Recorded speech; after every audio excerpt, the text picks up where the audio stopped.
Ich hab schon nassen Hintern mit dem weitermachen.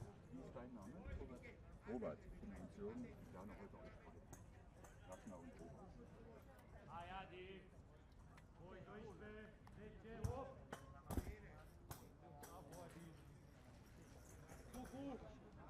Betine, Bastelgas. Akolo. Komm mal von hinten, ja. Ich bin Hundesteuer.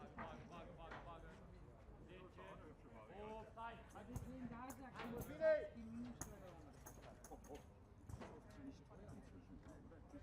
Du, ich hab und komme da wieder. So, dann sind wir von die erstmal fertig. Zwei jetzt so.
Nee, sind wir fertig, wa? Danke. Ah, super. So, wieder mal. Jetzt gehe ich nochmal. Robert, warte mal, wenn du nach vorne gehst, hinterm weißen Zelt, da liegen immer unsere ganzen Mülltüten, die weißen. Packst du die da bitte mit zu? Danke.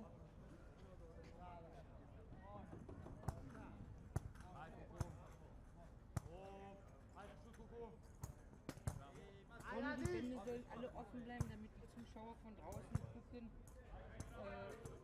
So wollen sie wegen Geld. Wir haben die Sachen drin.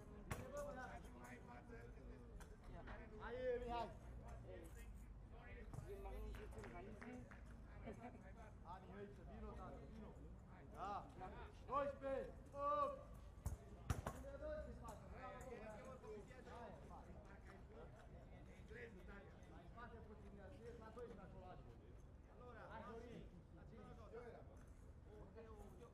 Facciamo il poi, facciamo difesa un po' più pressante noi. Ragazzi, pronti? Inizia da Jacopo, vai. Ecco, io faccio il difensore, movimento. Vai, collo, vieni, poi.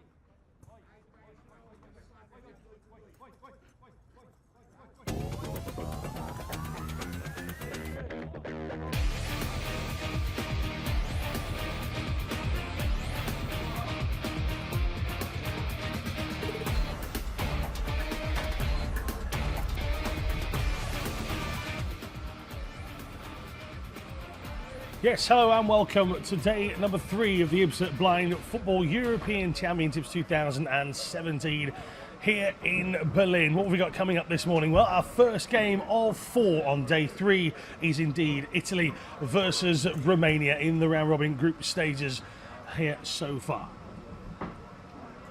I'm Alan March, alongside me is Peter Selby, one of the commentators for the competition. And Pete, two teams here that have got off to the worst possible start. It's 2 defeats, 1 for Italy, 1 for Romania. Italy holding Germany to just 2 goals in their game. Romania, on the other hand, shipping quite a few against England. Yeah, Romania, they qualified in April and they said that they're just happy to be here. But Italy, they'll be looking to beat Romania today. It's the one game that they've targeted for 3 points, and they've got a very young team, and hopefully their confidence hasn't been knocked by that defeat to Germany on the opening day and also on the second day as well. Just give me a quick oversight of what you thought of the second day. We had the 4 games because we had the continuation of the Germany-Italy game from night number 1 after the rain disaster. Give me an overview of what you thought about the quality of the competition. I thought the strong teams in the tournament, the likes of Turkey and Spain, really showcased their skills and their talents, scoring an awful lot of goals as well. I think the the real display of the tournament so far has to go to Turkey. They showed not just their first team is very strong, but also changing many players. The likes of Hassan Sateh coming off the bench and scoring a couple of goals, a couple of world-class goals. And the two teams really come to the fore in Group B. But do remember that Russia, they haven't had their first game yet. That's later on today. The three top teams in Group B, only two can go through. Okay, let's take a look at some of the goals. Unfortunately, neither of them are for Italy or for Romania, neither of them scoring in their opening games. With a great crowd on the opening day of the tournament, and Italy it was that conceded the 2 goals on night number 1. They didn't concede any the next day in the continuation, but the first 2 goals for Germany were quite good. Yeah, Italy have got a real mixture of ages in their team. They've got a lot of youth in the likes of Francesco Cavallotto and also Pogliobbo, and many experienced players in the team, like D'Alessandro, the captain, 46 years old. So maybe it was the fact that they had the opening ceremony beforehand. I know that the Italian coach was slightly unhappy that his team were playing after. Yes, they had the rain delay, so they came back the next day and performed very well on the second half of the first game, as you would have it. So I think they'll learn from that experience, and I think they are overwhelming favourites in this game against Romania. But this is something they've got to be better at. This was a very, very long run from the captain here, and Italy will not want to concede too many like that, and especially the finish though was exquisite. Yeah, that's true. Also, there's Fangman, the captain for Germany. I don't think that there is anyone on the Romanian side with the ability to actually do that from deep. They do have 1 or 2 players, such as Adjulani Bates, who plays his football in Germany, who is a really good centre forward, but he'll be looking to pick up the ball from the back, maybe the long clearance by the goalkeeper, rather than running from deep. He's not that sort of player. And, well, there you can see the rain. That's really interrupted that first game. So fingers crossed we don't have any of that today. And looking at the overhead conditions, it looks fine and dry. England were gifted a fair few penalty opportunities in their game against Romania, and again discipline now will be something that I think the Romanians would have gone away and looked at and tried to work on, because you can't be ill-disciplined against the quality teams such as your Spains, Englands, Turkeys in this group, in this competition. Yes, I thought Romania did quite well actually for the first 10 minutes. They limited England to just a number of chances, a small number of chances. The goalkeeper played quite well actually, and then as soon as the deadlock was broken, then England really showed their quality later on in the game. But they did well for the first 10 minutes, and I think Romania will be looking for the same, keeping it quiet for the first 10 and then maybe building into the match. But one thing I do fear for Romania is that if Italy do score early doors, then it could be another big scoreline. As we see some more of these goals that Romania were shipping in here, and some very good celebrations as well. Talk to me about the Italian team. We talked off air about the fact that it was quite a blend between young and old, very much a transitioning team here in this tournament. Yes, I mentioned Pogliobbo. He's only 15 years old, just turned 15 years old. Another player who's in his teens is Francesco Cavallotto. These players are the future of the Italian side. That's what many people thought. They're not the future, they are the present. These are now starting for Italy. They're both in the starting lineup alongside the captain, D'Alessandro, who is 46 years old, I mentioned. So they've got a lot of experience mixed with that youth, so it's a really good blend. And I think the Italian side is only going to improve in this tournament and in years to come. As for Romania, you got a chance to chat with the coach yesterday, who felt that this was the game that they were concentrating on in the early stages, probably more so than England. They were looking already into the next game against the team they feel they've got an opportunity to take points off in this group. Yes, it's the first major tournament that Romania have been in. Now, with the European Championships growing year on year, there is actually a qualification tournament beforehand. They won that qualification tournament, so they've got every right to be in this tournament. They did say that they're just happy to be here. They're not here to make up the numbers, but they are going to enjoy themselves. And the one game that they did target, like you mentioned, is this game against Italy. In the group, they've also got the likes of England, who they've lost to already. They've got France, they've got Germany, 2 very strong, solid sides. But the game against Italy is the one game that they've targeted to possibly cause an upset. We'll take a look at the matches that are left in the group for Italy and Romania. That defeat on the opening day for Italy. Romania today, of course, that's what we're going to see next here in this coverage. And then England and France. So it's a difficult ending to the group for them. Italy next, obviously, for Romania, but then Germany and France as well. So this is the one, if they're going to pull a rabbit out of a hat against any of the other teams, this is the one where they need that first 3 points on the board. Yes, definitely. It'll give the Italians a lot of confidence going into the game then against England and then with France. I think Group A and Group B are very similar in the way that there are 3 teams really going for those top 2 positions. In Group A, Germany, France, and also England going into the top 2. You can see that England top of the group already with Germany, both 1 game played, 1 win.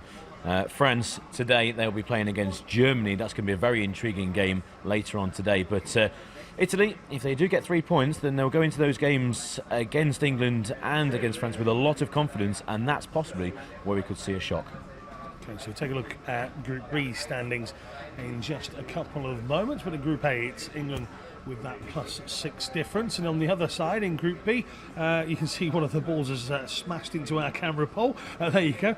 Spain with a +8 goal difference. A tremendous performance from Spain yesterday against Georgia. Georgia ending the game with only 2 outfield players, and we'll talk about Georgia a little bit later on today when they return. There's a conscious discussion going on about how many players they've got left. They only came with 1 spare player outside of the first 5, so this will be an interesting time for Georgia, but it was Spain who were dominant in that game. Turkey took a while to get going against Belgium and then were fairly comfortable in the end.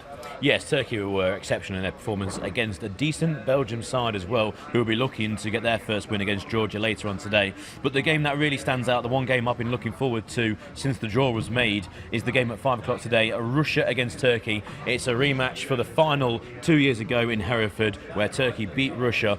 And Russia, of course, they weren't in Rio 2016. They would have been there. Obviously, they weren't, but they would have qualified through their world ranking. A very strong, solid side. It'll be very interesting to see them against Turkey. Again, similar position to Group A, where I feel there's 3 sides going for the top 2 places: Spain, Turkey, and Russia.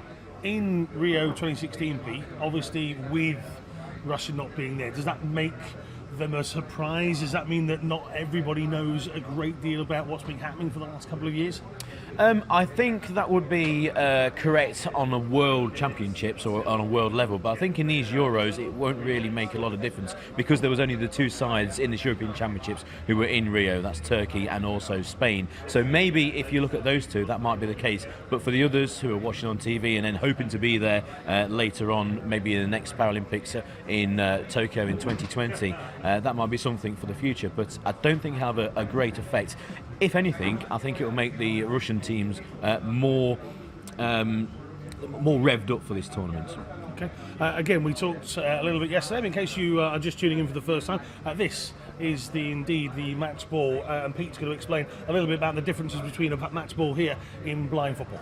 Yes, nice and easy. It's a size 4 football, so slightly smaller than your 11-a-side size 5. It's actually quite heavy as well. And inside, you've got 3 bells, and the 3 bells will make a sound for the players, obviously, to hear where the ball is. There's kickboards on the side, and when the ball does go stationary, the referee will go over and just roll his foot on top of the ball so the players know where the ball is and the game can get underway. It is quite heavy, so if you think being a goalkeeper is, well, you know, you've got people out playing football with blindfolds on, it's quite an easy task being a goalkeeper. Not at all, because they're running at you at full pace and they can kick this ball very hard indeed. So the goalkeepers, you'll notice, may have a lot of padding on their shorts, a lot of padding on their sides, and they'll have a lot of bruises after the game as well. Yeah, I must admit, I kicked one outside a little bit earlier on to pass one back to the team that was training, and I realised I wasn't wearing any shoes when I did it, and it hurt. So that's the ball. Talk to me about the eye patches. The eye patches, it's got to be an even playing field. B1 is the level, so complete blindness. You have patches underneath for safety as well. You have gauzes as well, because occasionally you do get the old flailing hand in the face accidentally, and it can cause a lot of problems that way. On top of that, you do have the blindfold, and then many of the sides will have also a cushion padding on their faces as well, because accidental collisions of heads is a common factor in blind football, unfortunately. But it's a level playing field, and interestingly, you mentioned that the Georgian side only have the 1 substitute yesterday. It's because they actually had 2, but one of them actually wasn't in the correct classification for blind football, so they can't play in these championships. Okay, we're going to go and take our cameras down onto pitch side, and you can see the starting lineups on the screen. Give me a standout player in that starting lineup, Pete. Number 7, Paulie Obo, just turned 15 years old, a really tall, broad individual, a really good pace. Just needs to work on his close control. Sometimes when he gets into the final third, becomes quite excited and doesn't really get good connection on his shots, but he's certainly one to look out for. Also number 10, Francesco Cavallotto as well, another one of the youngsters for Italy. And looking down on the bench, Nicolo Moro and also Zizou as well, who plays at a high level domestic football in Italy. So they've got quite a solid side, the Italians. And here we have the starting lineups for Romania as well. Yeah, number 7, the captain, Nistor, is a very experienced individual, but the one to look out for is number 8, Bottas. Okay, thank you very much to Pete Selby. You can see the players coming out here on day 3 of the IBSA Blind Football European Championships. Let's get day number 3 on the road and hand over to your commentators, Jonathan Bell and Peter Selby. Thank you very much, Alan, and what a glorious morning it is here in Berlin for day 3 of the IBSA Blind Football European Championships. Romania being led out by their goalkeeper Vlad Tofan in the green shirt, green shorts and black socks. The Romanians lining up in their chain strip of white shirts, white shorts and white socks with red numbers on their back. The Italians, however, in their traditional royal blue shirts, shorts and socks. Their goalkeeper Marco Lamacchia, who had to make some very important saves in the 2-0 defeat to Germany to make sure that that scoreline wasn't any worse for the Italians. He lines up in a goalkeeping green jersey, green shorts and green socks, more or less identical to that of his opposite number, Vlad Tofan. The two teams lining up either side of the halfway line, facing us on the near side as we stand for the national anthems. Starting with Romania.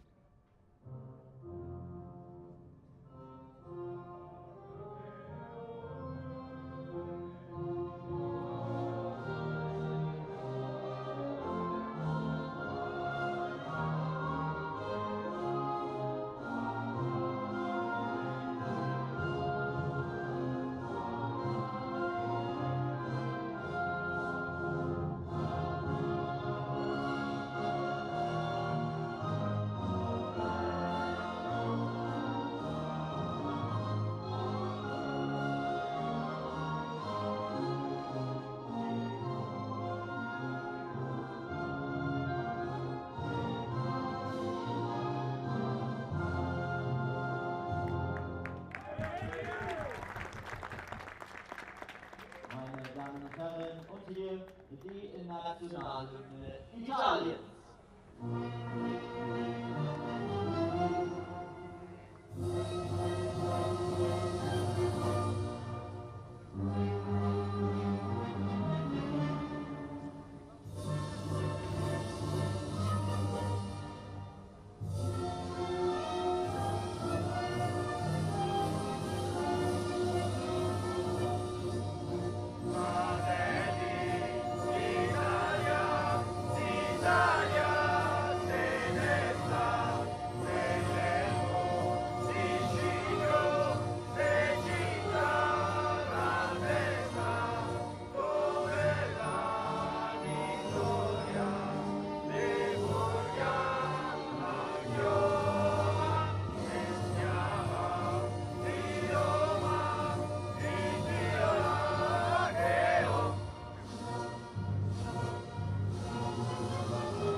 Well, you may have noticed the Italian number 9 there, their captain Fabrizio D'Alessandro, swaying along to the music. He may be the oldest at 46 years old, but it's hips are certainly in fine fettle, that is for sure. The two sets of players shaking hands there on the halfway line. The two people in red, either end of the respective teams. One of them for Romania in the red shirt, black shorts, and the very pulled down red socks is their trainer, Marius Coralia. He will be behind the Italian net, tapping the post so that the Romanian attackers know exactly where the goal frame is. He also is their reserve goalkeeper. As for Italy, their guide is Enrico Scalci.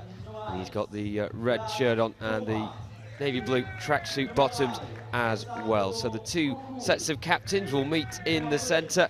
The captain for Italy, as I mentioned, Fabrizio D'Alessandro, and Romania are skippered by Mihai Nistor, their number 7, who came off as a precaution yesterday in the defeat to England. And the big thing yesterday for Romania, Pete, was making sure there were no injuries going into this game for Romania. Yes, good morning, Jonathan. Good morning, everyone.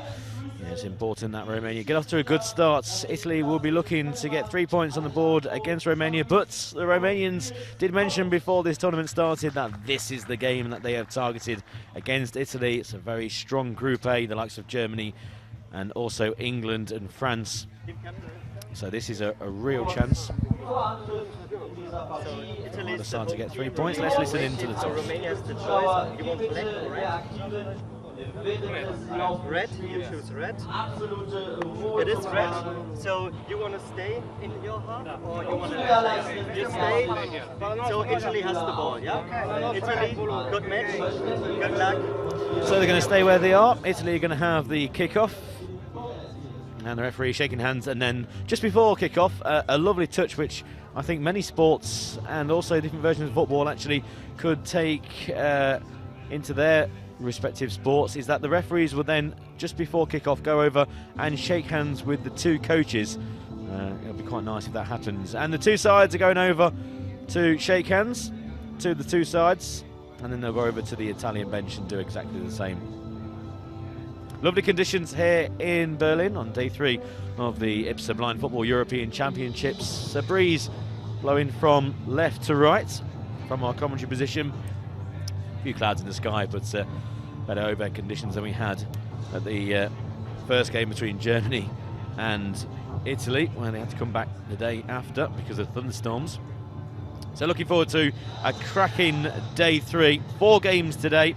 This is the starting lineup for Italy, and you can notice that the two youngsters are in the starting lineup. Number 7, Paulie Obo, and number 10, Francesco Cavallotto.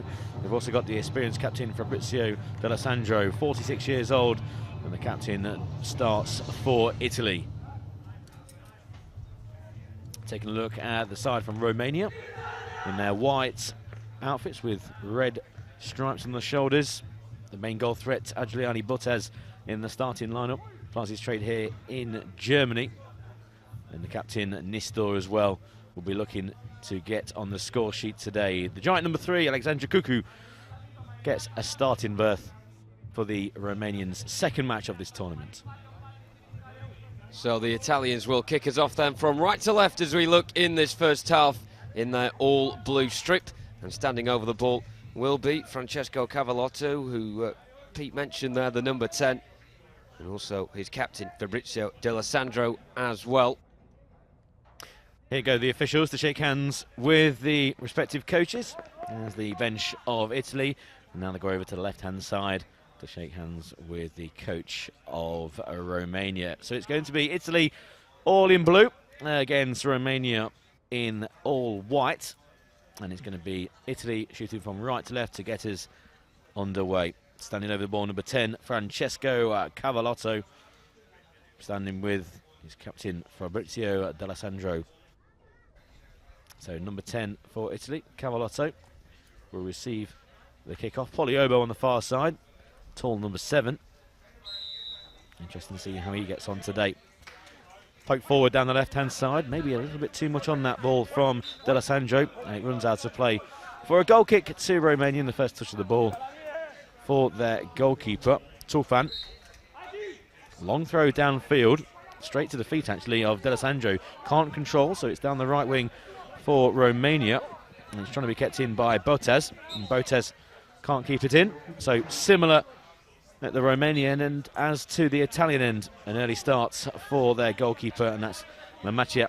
He throws it down the left-hand side, controlled well by Cavallotto, comes over the halfway line, inside the centre circle, dead centre. He's got his back to goal though, being well marshalled by Nistor, who gets a foot on it and pokes it back into Italian territory. First touch for Poliobo, over the halfway line, here he goes, past the broken line, dead centre, left-hand side, down towards the broken line once again, stopped, and his captain takes over, D'Alessandro, just loses out to Carlotta of Romania, who does very well, goes over the halfway line, finds Bottes. Good tackle back by the youngster Cavallotto for Italy, and now Poliobo on his right-hand side, inside his own half, just momentarily loses possession, and a real chance here for Bottes. Goes towards goal, but just overruns the ball into the goalkeeper's hands. Yeah, those who have been watching the early stages of this tournament will have seen that the early stages of games are a bit slow to get going. Of course, both sets of players just getting a feel of the surface, the width of the pitch, and also the ball as well, and the opposition. So it shouldn't be too long before we see a first few opportunities on goal in this game. Vlad Tofan, all in green, throwing it down the centre. It's met by his captain Nistor, who turns on the left-hand side, but tackled by his opposite number now coming forward, Poliobo. On the inside right channel, coming all the way towards the edge of the area, stamps on the ball inadvertently, and he loses track of where it is. And now Romania will try and get it away. The ball has momentarily stopped, so there is no bell inside of it. That's why there was hesitancy as to where the location of that ball was. Ayobo are managing to react now just outside the attacking third of the field, turning it dead centrally. He's got three white shirts in front of him. There's a big cluster in the centre. Paul Ayobo struggling to come out on top in that battle against the very commanding physical presence of Cosmin Carlotta, who comes all the way down the Romanian right. But their attempt to get a counter-attack on momentarily denied. However, they're back underway on the left-hand side once again with Botes. On the left, he's got a man in his back. He's forced towards the halfway line. Nistor will pick things up now on the right side of the centre circle inside the Italian half. In his back, he's got Jacobo Lilli, who was a bit underrated, I think, against Germany. He was very solid at the back, and he's trying to do things in an offensive sense now as he runs all the way towards the right-hand side of the area. I think he may have got a nosebleed there, Jacobo Lilli, because I didn't see him go over the halfway line once against Germany, and he got straight into the Romanian box there. Yeah, just lost control of the ball at the crucial moments inside the D. Throw out by Romania down the right-hand side for Botes inside his own half. Botes, who Romania will be hoping to be plying his trade at the other end of the field. Picks it up outside his own D. And now he's going to have a lovely pirouette turn away from the Italian captain. And once again inside his own third. Switches play nicely over to the left-hand side. Straight to the feet of Nistor, who goes down the left and again just slightly overruns the ball. That's been the theme so far. Once they've got into the final third, both sets of players have failed to control the ball to then get a good shot on goal. But here comes Francesco D'Alessandro. Just loses out, wins the ball back. Referee waves play on inside the centre circle. Brought out by Nistor of Romania. Accidental collision with his own player. Right on the halfway line on the right. Out comes Botes though. In on goal. Edge of the D. Shot well saved by the keeper. And a second save. Pushed it away. It was going to squirm into the back of the nets. But the goalkeeper reacted very well. Flung out a right arm. It could have gone anywhere. And it went across his goal.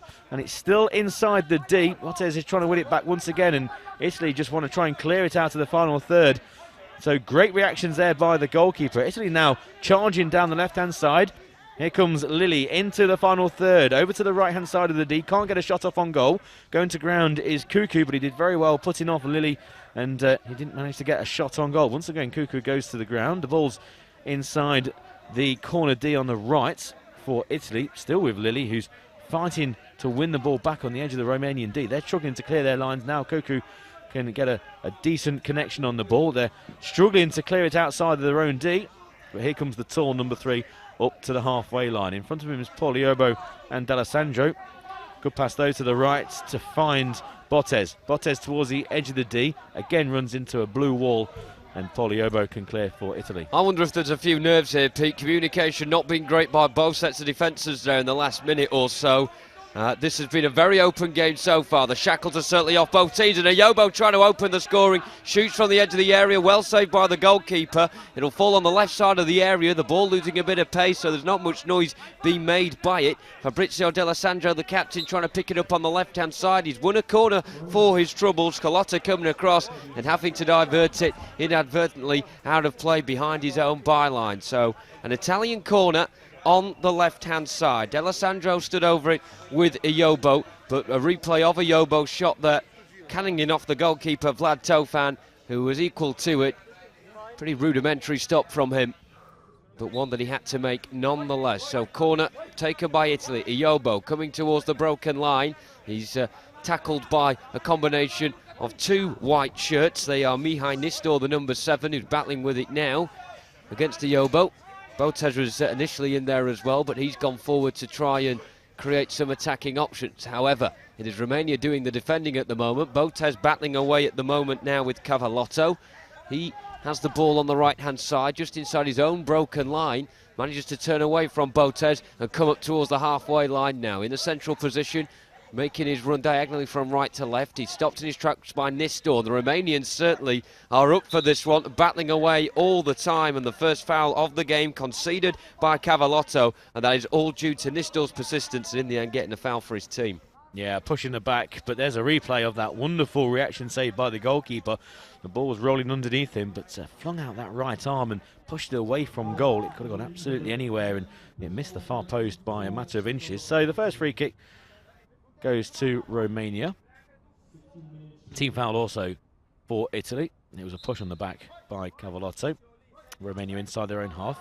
From the right, switching over to the left, Botes picks it up just on the broken line. Pogliobo's with him. Botes gets the better of the youngster from Italy, but pushes the ball out of play for the goalkeeper to restart for Italy. Overhead throw down the right, finds Pogliobo past the halfway line. Has to go back and try and find the ball. The ball's momentarily stationary, picked up by Nistor for Romania inside their own half. Goes down the left-hand side past Pogliobo, just loses the ball past the broken line. If he can pick it up, he's in a really good position on the left-hand side of the D. Now he does, but plenty of men are back for Italy, including all over the back of him, Lilly, who's a tenacious defender, runs out of play for a goal kick. I think many of the players were lining up for a corner. Early throw out finds the captain D'Alessandro. He's only got 2 men in front of him. He goes to the right-hand side.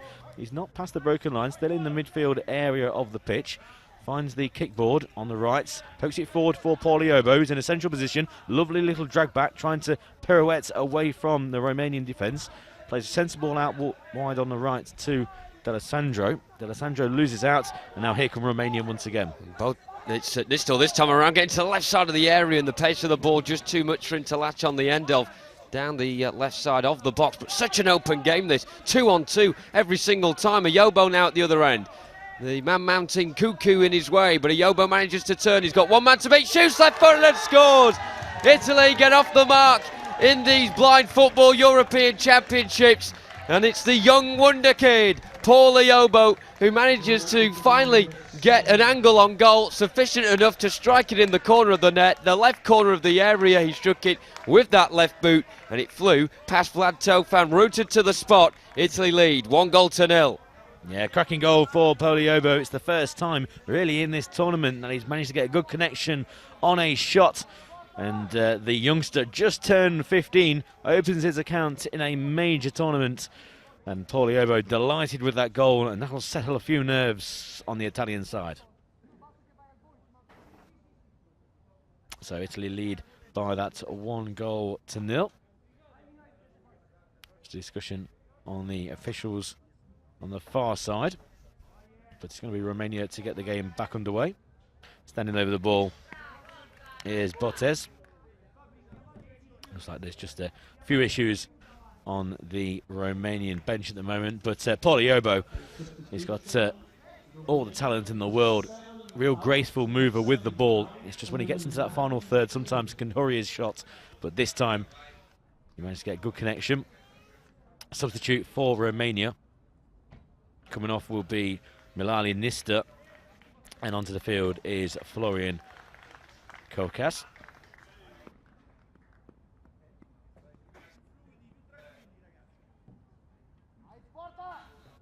Well, I don't know if this is pathetic fallacy as far as the Romanians are concerned, but as soon as that goal went in, the sun went down behind the clouds once again, and a breeze has come around this stadium. Romania maybe chilled a bit by that opening goal, stung as well. It wasn't really with the rhythm of play. Both sides have had their equal opportunities at both ends of the field, but Italy will be buoyed by that early opener by Paul Ayobo. Has the ball now inside his own half, comes up towards the halfway line on the right-hand side. Again, he's got room to run into. 2-on-2 as Romania leave two men forward. Cuckoo clears the ball down the left channel over halfway, and the nearest one to it is the referee, and that is the last person that Italy want the ball to go near to at the moment. They need an attacker on that side. Botes goes across. He battles away with Jacobo Lilly. The latter manages to poke the ball down the line and try and set off a counter charge for the Italians. Good play though from the substitute Kovacs for Romania. Down the left-hand side of the area. Goal side of Lilly's shot, right-footed. It's low, it's tame, and it's wide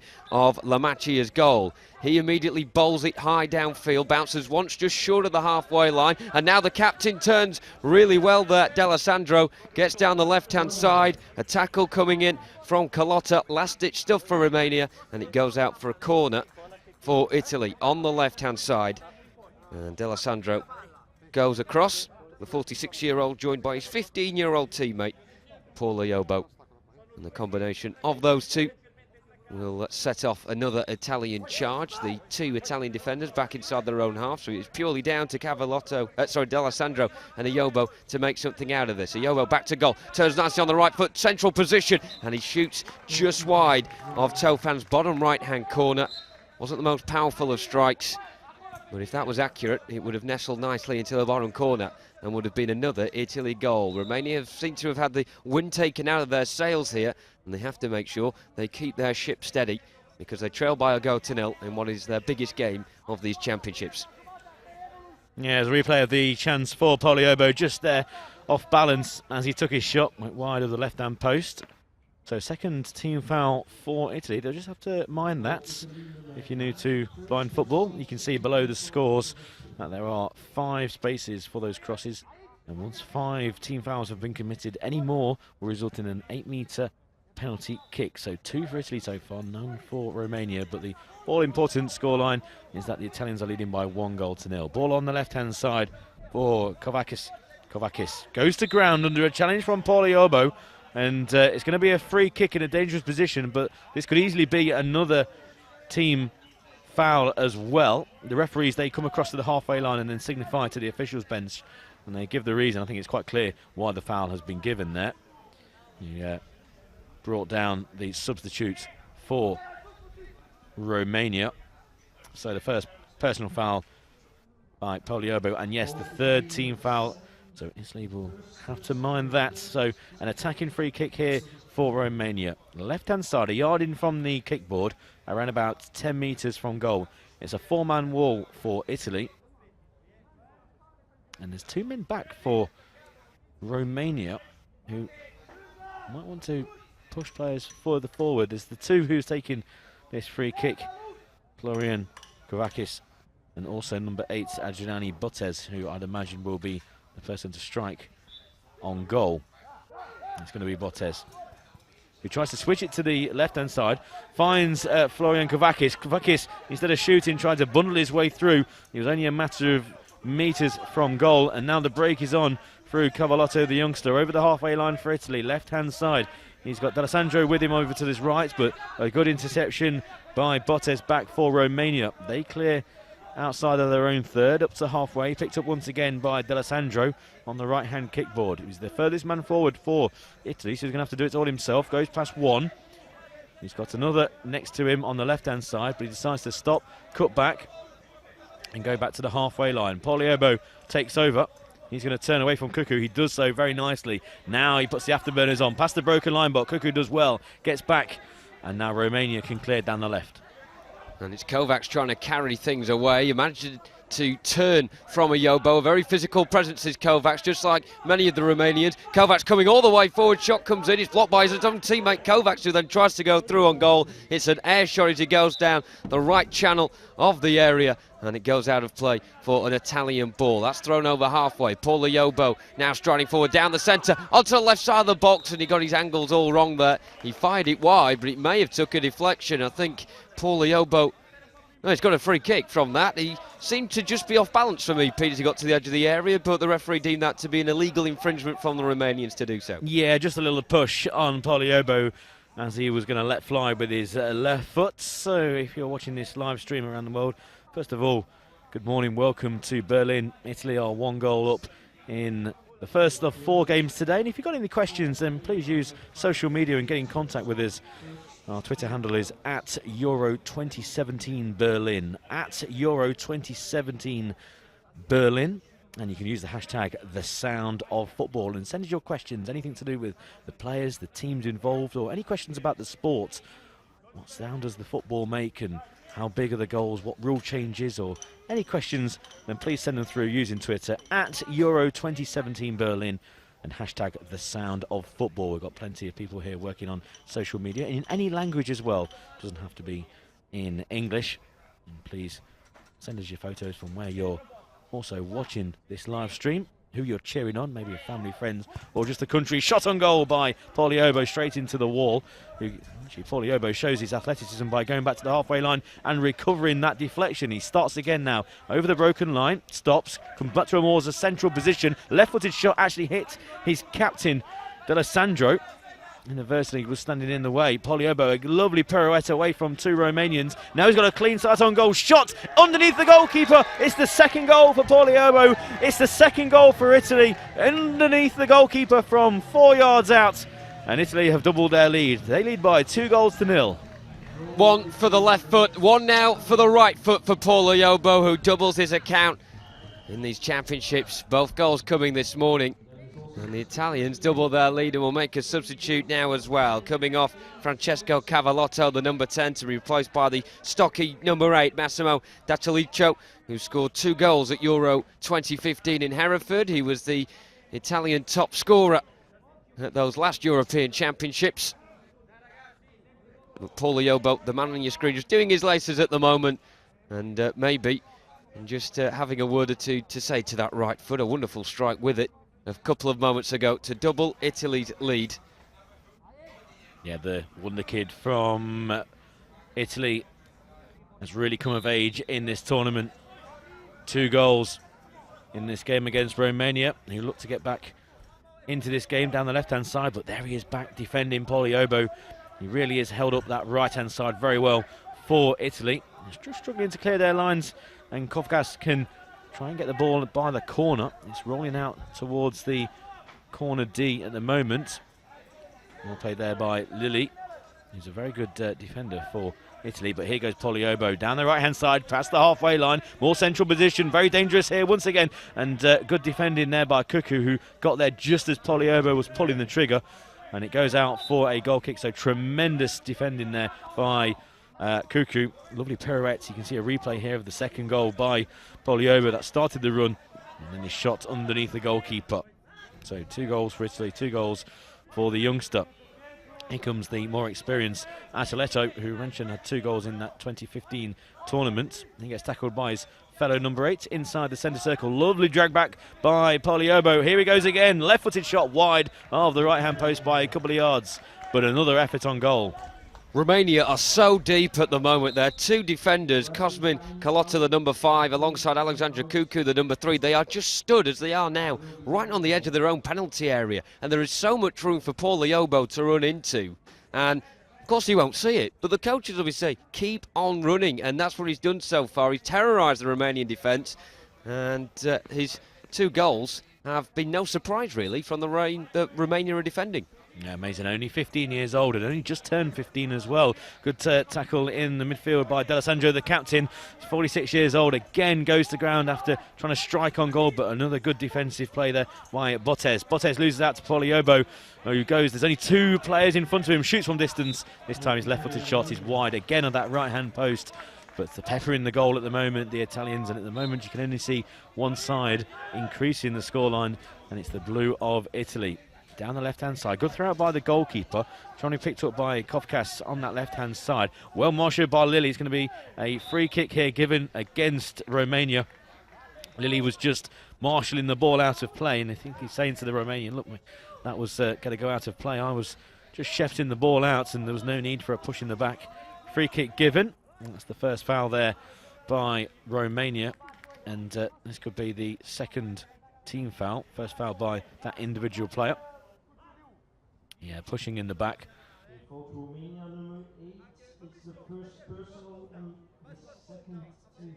Yeah, second team foul for Romania. So 3 for Italy, 2 for Romania. Once again, they can have up to 5 team fouls before any more given. The 6th will be an 8-metre penalty kick. Maybe that's one of the questions you can ask.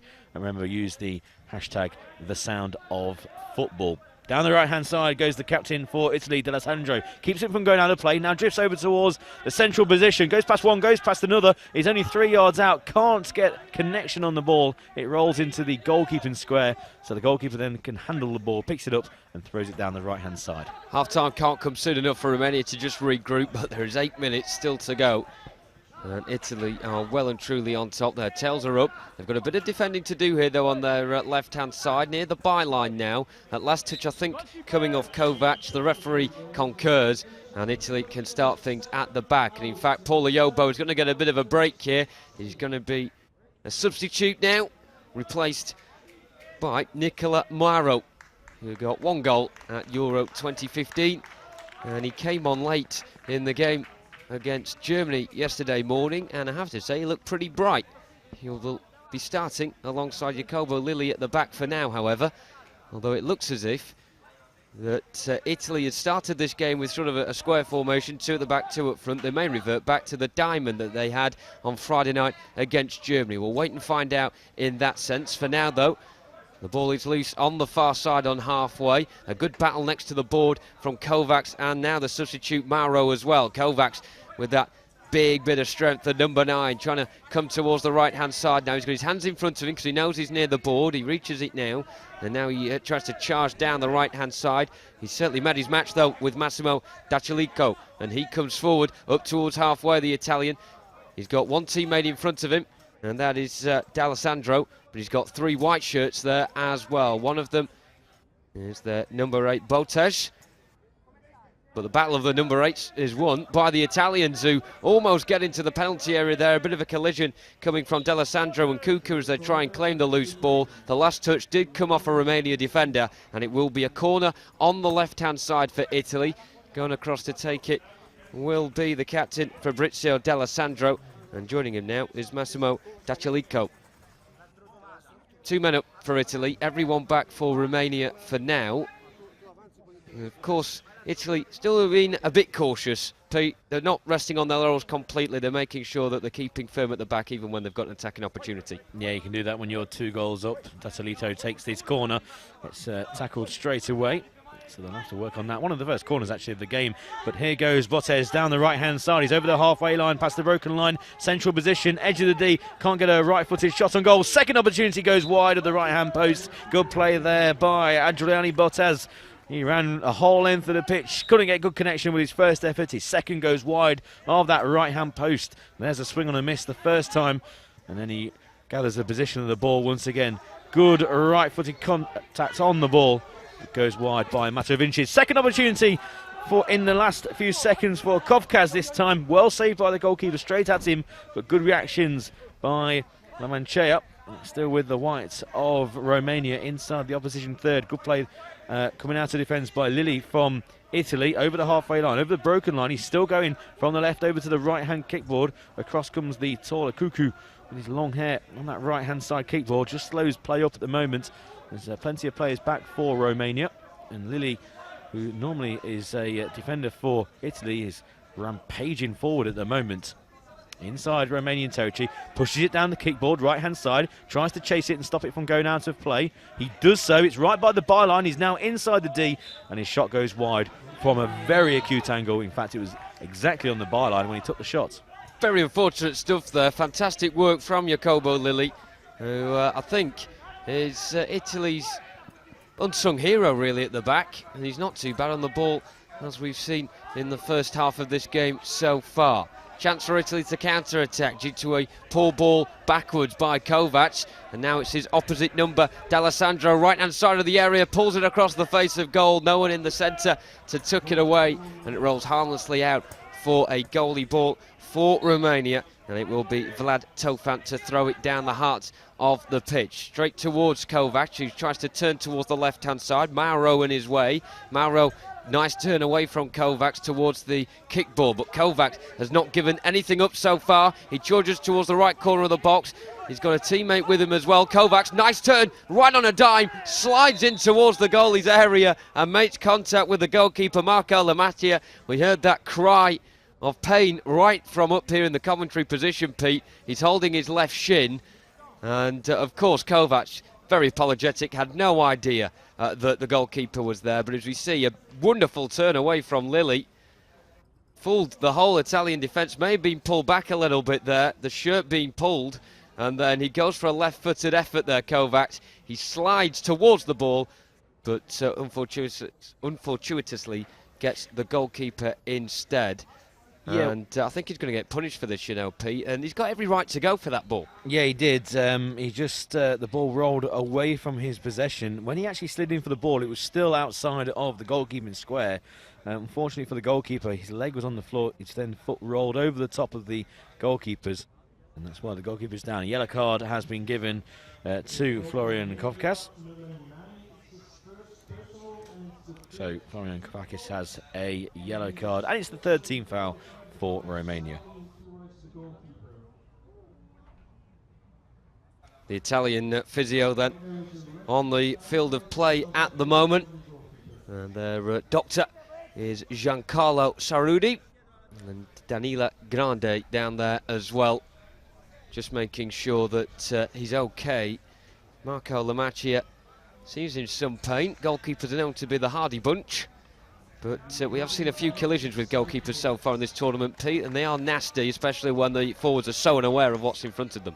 Yes, that's right. I mentioned in the build-up with Alan March that the goalkeepers may have to deal with a very heavy football as well as players flying in on them. As you can see here, going for the ball, but catching the goalkeeper, who looks like he's going to be okay to continue, just hopping from side to side. You can see there on your live stream. Any questions that you have about blind football or these IBSA Blind Football European Championships, use the hashtag #TheSoundOfFootball and use the Twitter handle @Euro 2017 Berlin and send us any questions, any language you like as well. We've got a social media team here standing by to answer any questions.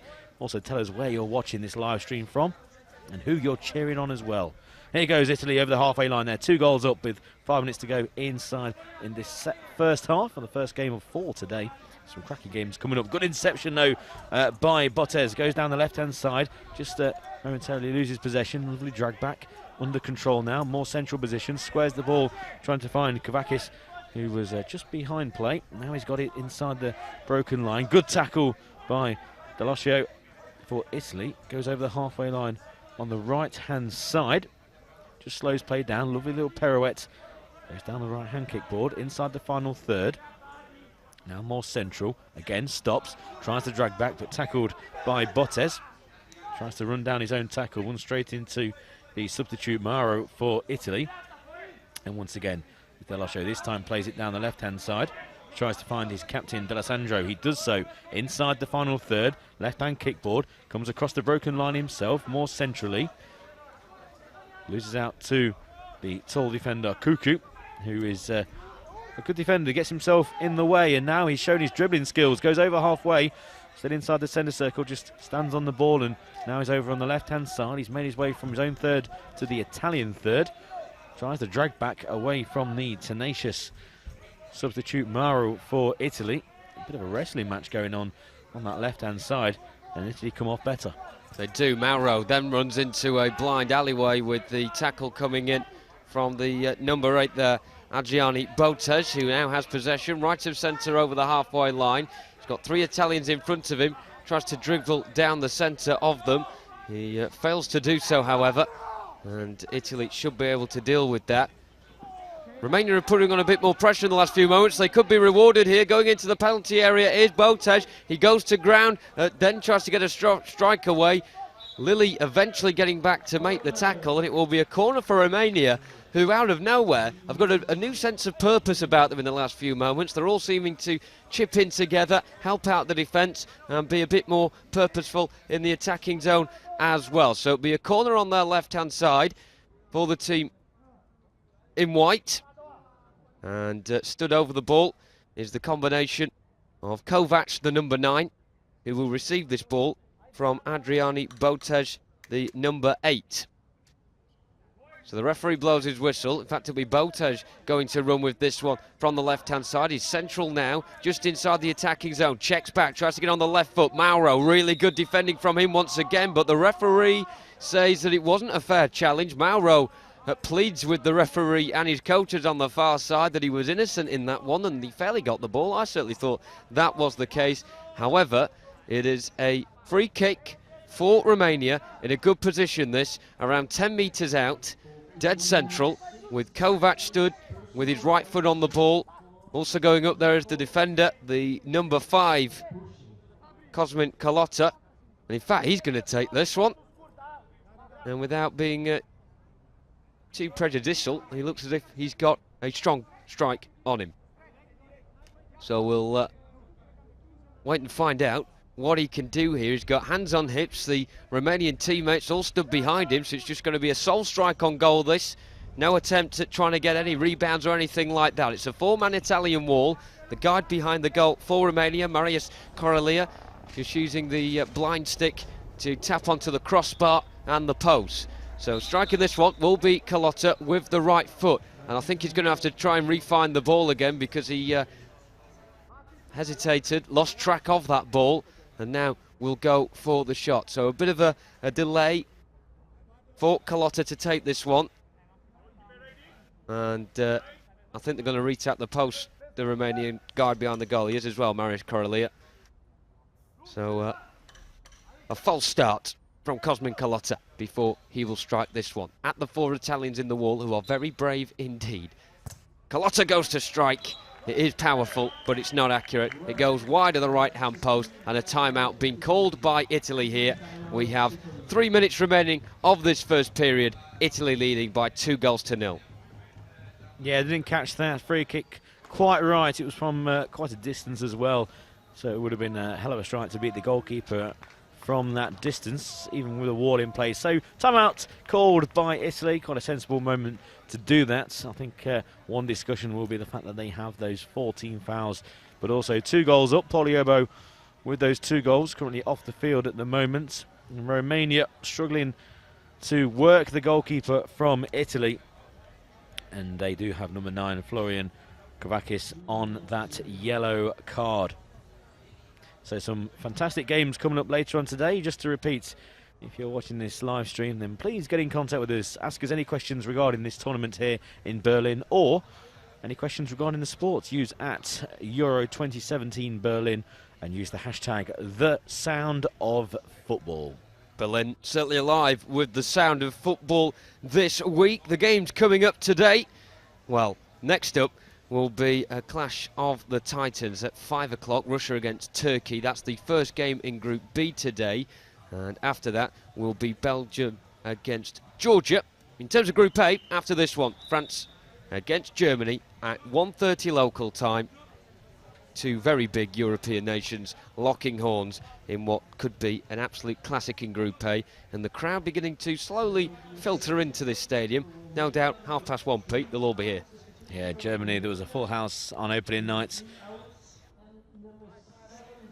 Obviously, there was plenty of rain in the air, and we had to carry on until the next day, but it was a full house, on which plenty of fans here for the second game. Germany in action once again, beating Italy 2-0 in their first game. But yes, that game later on today, 5 o'clock, game 3 of the 4 today. It's by Turkey and Russia, the 2 finalists 2 years ago in Hereford. Turkey, they were going beating Russia by 2-0 in that final. So Turkey, the defending champions, opened up with a convincing win yesterday, but against Belgium. But yeah, Turkey against Russia really is a standout game in these championships, in the group stages, that is. And it'll be interesting because in that group you've also got Spain as well. So Spain, Turkey and Russia all in the same group. Remember, only 2 teams from each group can qualify for the semi-finals, so one of those big nations are going to miss out in Group B. And looking at Group A, lots of Germany, England and France. one of those teams will miss out as well. But I'm pretty sure the Italians and the Romanians will have something to say about that. Italy targeting this game as a real 3 points that they can get, and they're 2-0 up before half-time. And they've made a substitution as well. It seems like an offensive one because off comes Alexandra Kuku, the defender. The captain is on. There's forward Mihai Nistor. And that was why we had a slight delay in proceedings there. The armband just being put on. Meanwhile, at the other end, the icing on a very impressive first half Italian cake was almost being applied as Fabrizio D'Alessandro tried to go through and get a shot on goal. Unfortunately for him, though, he was unable to do so. So the ball cleared away by Romania into the left-back position as far as Italy are concerned. They just allow that ball to rebound off the kickboard and roll out of play for the goalkeeper's ball. He throws it downfield, but it's a poor ball from him because Mihai Nistor comes charging down the centre of the Italian defence. There are 3 blue shirts around him. One of them, Mauro, who I have to say has been very impressive since coming on, gets a little touch on the ball. But I think the last touch came off Nista, and that is why Italy quickly get us back underway. Chance up front now on the right-hand side for D'Alessandro, right up against the byline. The ball just goes out of play there for a Romania ball. Bit of a basketball game going off at the last few moments, Pete. End-to-end stuff. End-to-end in the last few minutes of this first half. The captain, D'Alessandro, for Italy, just failing to get good contact on the ball. But here goes number 8, Bottez, into the D. And again, just as he was about to take a shot on goal, just manages to stand on the ball and it rolled behind him. But he's going to get an opportunity here because it's going to be a corner from the right-hand side. Very good close control once again by Adriani Bottez, who is the main goal threat for Romania. Corner on the right-hand side, only a couple of minutes to go in this first half. Italy leading by those 2 Poliobo goals to 0. Romania all in white, Italy all in blue. Corner from the right-hand side. Bottez standing with the ball.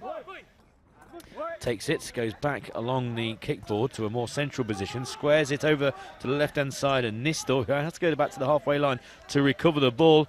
But over there is Lilly as well for Italy. He's trying to fight back, but Nistor picks it up inside the centre circle, drifts over to the right-hand side, being pushed off the wall by his teammate Bottez, who says, I want this, I'm going to take over. He's near the D on the right-hand side, but a wall of Italian defenders try and clear their lines. Lilly's got goal side and now can clear down the left-hand kickboard, but Bottez gets back and Lilly has just to kick the ball down the left-hand side. It's going to be taken over by Alessandro, the captain. And momentarily the ball has stopped, and now D'Alessandro finds it with his left foot by the left-hand kickboard, goes himself down the left-hand side. D'Alessandro, edge of the D, right-footed shot goes wide of the near post, but a good effort there by D'Alessandro, looking to get it on target. Just went wide of the left-hand post, but good connection on the ball. Long throw by the Romanian keeper is going to go straight out of play for a restart for Italy. Yeah, that last corner that Romania had a couple of moments ago, Pete, Nistor going forward there, and for the first time, Romania had 3 players in the opposition half.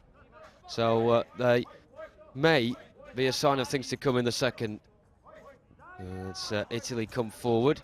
All the Romanian defenders back here. They look like a more cohesive unit, but they've been broken down. That shot almost being fired towards goal by D'Alessandro. Again, a bit of an air kick from him. He's not got the longest legs in the world, D'Alessandro. He's going to have another crack on goal that time around, perhaps favoured the left foot rather than the right. And again, failed to make sufficient contact with it. And Romania, in their right-back position, have 2 players over to try and clear their lines. D'Alessandro picks it up just over halfway left-hand side. Trying to regain control of the ball. Coming onto the scene is the number 8 for Romania, Bottez, but well worked by D'Alessandro towards the right-hand side of Mauro. Couldn't really track the location of the ball, and it rolls out for the hands of Vlad Tofan. He throws it accurately down the centre towards Kovac, who tries to shepherd the ball towards a teammate. Nistor is the one who picks things up and now has possession. We're counting down towards the end of this first period. There is not long to go at all here. Italy leading by 2-0, and that indeed is that. The referee puts his whistle to his lips in what has been a good first half shift from Italy, leading this game 2-0 against Romania. Myself and Pete building this one up as quite an important game in Group A before this one. These are not necessarily on the same level as each other, but if ever 3 points was needed in order to progress further in this competition, this was certainly the game in order to get them. Italy with 2 goals from Paulo Yobo, who is suspected would be a very impressive player in these championships for the Italians. Didn't really get much of an opportunity against a very resolute German defence on Friday night and Saturday morning, but today he managed to charge into the space that was being allowed to be given to him by the Romanian defenders, and he took his opportunity on 2 occasions. One after 7 minutes with the left foot on the left-hand side of the area, and after 10 minutes it was all about his right foot on the right-hand side of the area, just squeezing the ball underneath Vlad Tofan, who may have felt he could have done better, the Romanian goalkeeper. But at half-time, Italy lead 2-0 against Romania, and we can now go back to the studio, and Alan is joined by Pete. Before the game, Pete, we talked about an Italian team in transition from old to young, and it was the other end of the spectrum. It was the young that really did do the Italian team a favour. Paulo Yobo with a couple of goals in the first half. They've looked fairly good. Yeah, very impressive from the Italian team, and especially Paulo Yobo, who mentioned only 15 years old, just turned 15 as well. I remember seeing him as a 13-year-old, and he was about as big as he is. A really graceful player, a really good athlete. He's dominated on that right-hand side. And the difference between the game against Germany, the first game of this tournament, and today is that when he got into that final third, he was composed, he got good contact on the ball, and he scored 2 goals. We'll take a look at the goals in a couple of moments' time, but tell me, what do Romania do from here to keep in this game?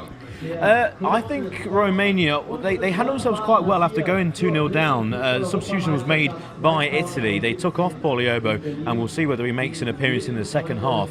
And Romania grew into the game. They've had a couple of set plays, but the one thing that they haven't done is they haven't worked the goalkeeper. They get into half-decent positions, but when it comes to the crucial points, they lack a little bit of composure. They would like to see him stop on the edge of the D, control the ball, and then take a shot. At the moment, they're trying to shoot whilst running at full pace. I think just a little bit more composure, they can work then the Italian goalkeeper. Okay, let's take a look at the first goal for Italy. Young Iobo getting both of them, as we said. Yeah, here's Paulo Yobo inside the final third. Lovely close control, just moves it away from the tall Cuckoo, and then left-footed shot past the goalkeeper. Again, good connection on the ball. He's a very tall individual, very powerful, and when he strikes it correctly, it really does pack a lot of power, and you see how delighted his teammates are with Paulo Yobo. Some people would criticise a sighted goalkeeper conceding a goal from that sort of distance, but again, to emphasise the weight of the balls and the power in some of the shots that are here in these championships, he's actually got no chance whatsoever, has he? Not at all. Also, the goals have been increased quite dramatically. We mentioned yesterday that 66 centimetres wider and 33 centimetres higher. They're a lot bigger than they have been in blind football for the last 20 years. So we're going to see more and more goals scored. And Paulo Yobo there just demonstrating the fact that if you get good contact on the ball, the goalkeeper can have little chance. And here he goes once again. Rampaging run, this time with his right foot, goes underneath the goalkeeper. I think he'll be a bit disappointed with his effort there, the keeper, but again, this one was a lot closer towards him, so less time for the keeper to react. It just went underneath the keeper, and again you can see the lights on the Italian teammates going 2-0 up. Yeah, the first goal we saw a huge element of power in that left foot. Here was all about the skill in the right, and managing to place this ball very low down to the goalkeeper's left-hand side, and that's the second goal that gives Italy this half-time lead. Yeah, it's an example of what Romania need to do by getting into the D. Obviously, the call then comes from the coach behind the goal to say, strike at goal, you've got a clean sight of goal. And what Paulo Yobo does here, he doesn't panic, he gets good contact on the ball, and the ball goes into the back of the net. Something that Romania will need to do to get back into this game. So we'll take a look at the Italian team at the moment. What will the coaches be saying here? More of the same in the second half. I'll be surprised if we don't see Paulo Yobo back on the field, maybe as early as actually after half-time, coming on at half-time to patrol on the right-hand side, which will be the near side from our commentary position. But for Romania, I think they just need to take a leaf out of the Italian book. Again, a little bit more composure inside that final third. And if they do that, they can get back into this game. But the defence well marshalled at the moment for Italy by Jacobi Lilli. But D'Alessandro, who's been on the field for the entirety of the first half, he's 46 years old. I'd be surprised if he carries on all the way through until the final whistle, and I would be surprised if it's not Paulo Yobo who comes on for the captain. Okay, I've just been and had a chat with Doreen Cornelis, who became the first female footballer to take part in an IBSA B1 competition, an international competition at least. You'll see that interview a little bit later on. It was great, the reception she got from the crowd, just veering away from this game for a couple of moments. The reception she got from the crowd last night was superb. Yes, it was one of the biggest cheers we've had so far in this tournament. She came on towards the end in the game against Turkey, and the one thing that I really liked about it was not only the cheer from the crowd, but also the Turkish bench and all the coaches. They were delighted, and then at the final whistle they all came straight over to her to shake hand, give her a hug as well. It was really nice to witness that moment. Yeah, last year's emphasis was on getting women into football from IBSA, a project that's funded and partnered by UEFA, and hopefully Doreen will become the first of many as the years go forward, eligible to play in European and world competitions by IBSA. Okay, concentrating back on this game, Iobo, 15. He's the sort of player they now need to start to build around. We talk about the fact that we have a 46-year-old and a 15-year-old. They have to concentrate on those youngsters coming through, don't they?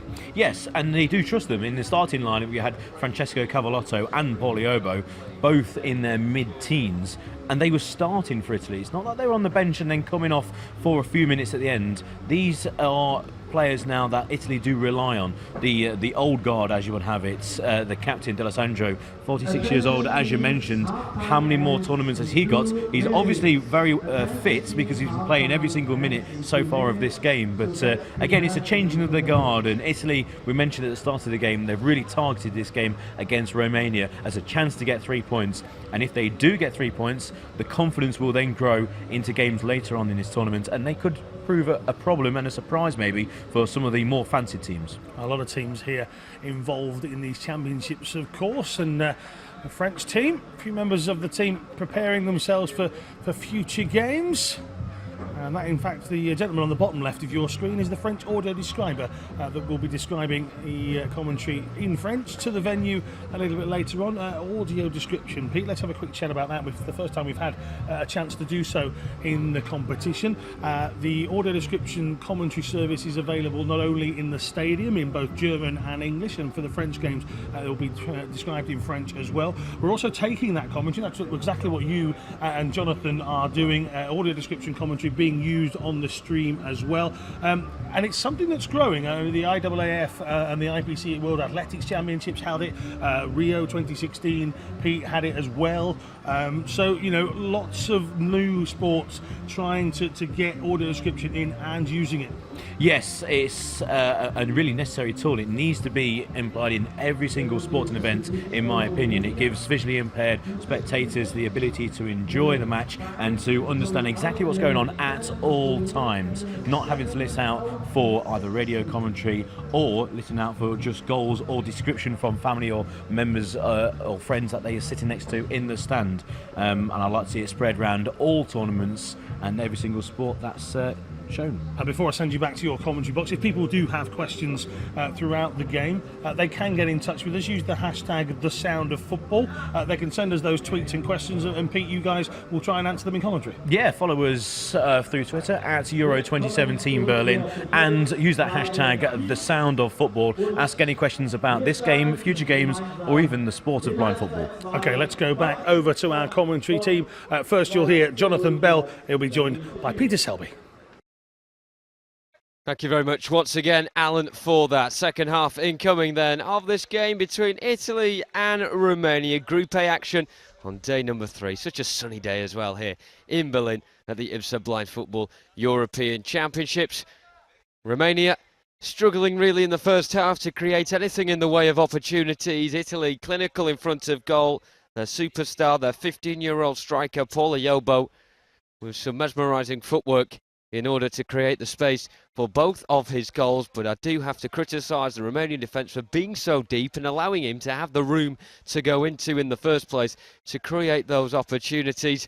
Romania, though, looking a lot better at the end of the first half than they did during that rocky spell in the middle when they conceded the 2 goals. They will be kicking off in this second period from right to left. The officials on the far side with the Italian bench at the moment, just making sure that the eyewear of Massimo D'Acelico is correct. Paul Iobo, the man on your screen now, though, He's the man that all the Italians are talking about. On a hat-trick. Could be one of the top scorers in this tournament, Pete. Yes, Poliobo back on the field. It's a sight that the Romanian fans in the stand will not be happy to see. The 2-goal hero for Italy is back on the field of play. I was just talking to Alan March, as you heard, at half-time, discussing the effect that Poliobo's had on this team, really rejuvenating Italian blind football.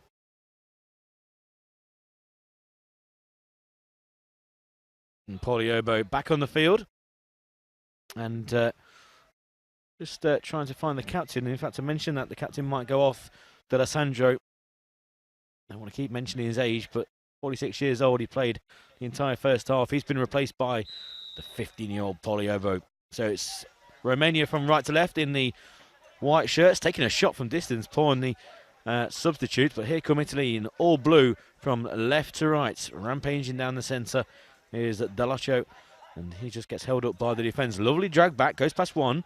He's just past the broken line, central position. Just loses out to the defence, who just hack it clear. Anywhere will do for Romania in these early stages, and that's going to run out of play for a goalkeeping restart. And what's amazing, Pete, is when you talk about the different ages in the Italian team, when Fabrizio D'Alessandro was Paul Iobo's age, they were only just bringing in blind football in Italy. It's been a wonderful programme set up by the Italians, who have had it since 1986. They've got a big roster of players available for this tournament, and these are the lucky 5 currently on the field for them now, and doing a very good job indeed. Romania trying to start an attack down the left-hand side. It's very tight, though, on the left side of the area. 2 Italians on the 1 Romanian, which is Adriani Botes, who runs out of room in the end, goes over the byline, and Italy start from the back with Marco Lamacchia, who just plonks the ball down the right-hand side, bounces a couple of times into the path of Paul Iobo.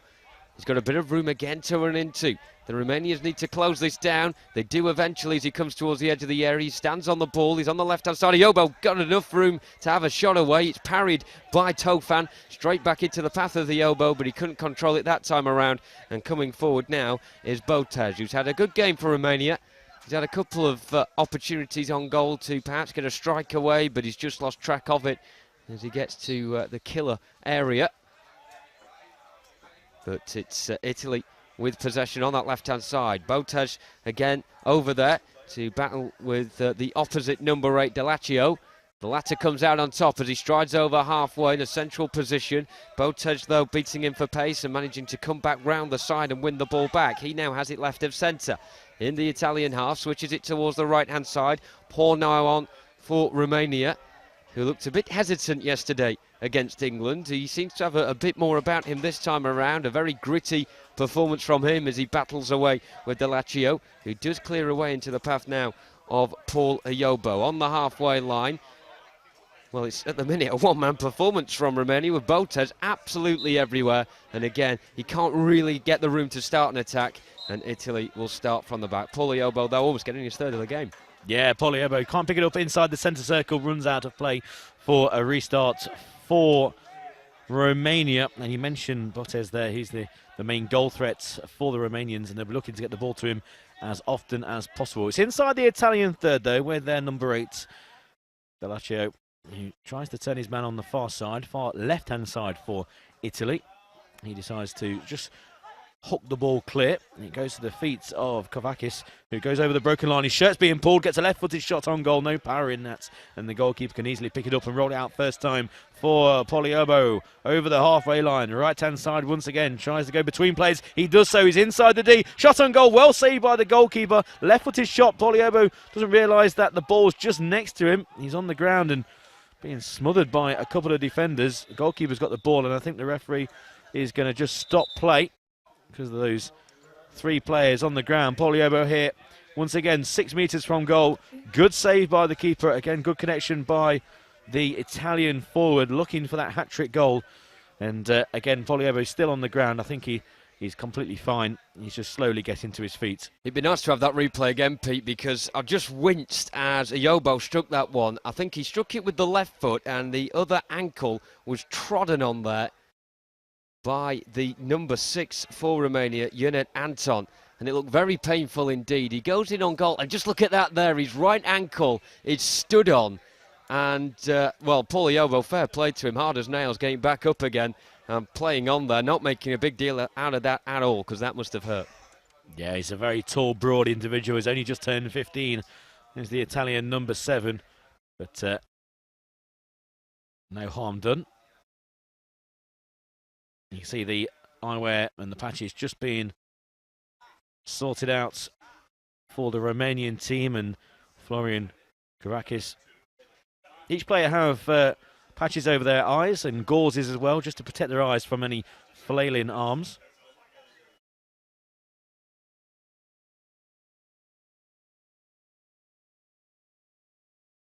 And then they have the blindfold on top. And also, some teams will then have protective headbands as well, just to protect players from any accidental collisions. Long throw out, it just bounces inside its own half. When the goalkeeper throws the ball, it has to bounce at least once inside his own half, and that was only inches away from going too far. Here's Poliobo inside the centre circle though, going over to the left-hand side. He's equally good on his left or right foot. Lovely drag back as he approaches the D. Now central, he's got 3 men in front of him, and he goes over, no foul given, and now it's a counter-attack by Romania. A rampaging run here by Kourakis, goes into the opposition D, and the ball just runs away from him and past the post, but a good run there by Kourakis. Romania not getting the result they want at the moment, losing by 2-0, but players like Kovac, also I have to say, their number 8, Adriano Botas, they have raised their game for this compared to the England game yesterday, but they're just not getting the lucky breaks in front of goal to be able to take their opportunities at the moment. Botas is the one scrambling for possession. He gets it now. It's slightly caught under his feet,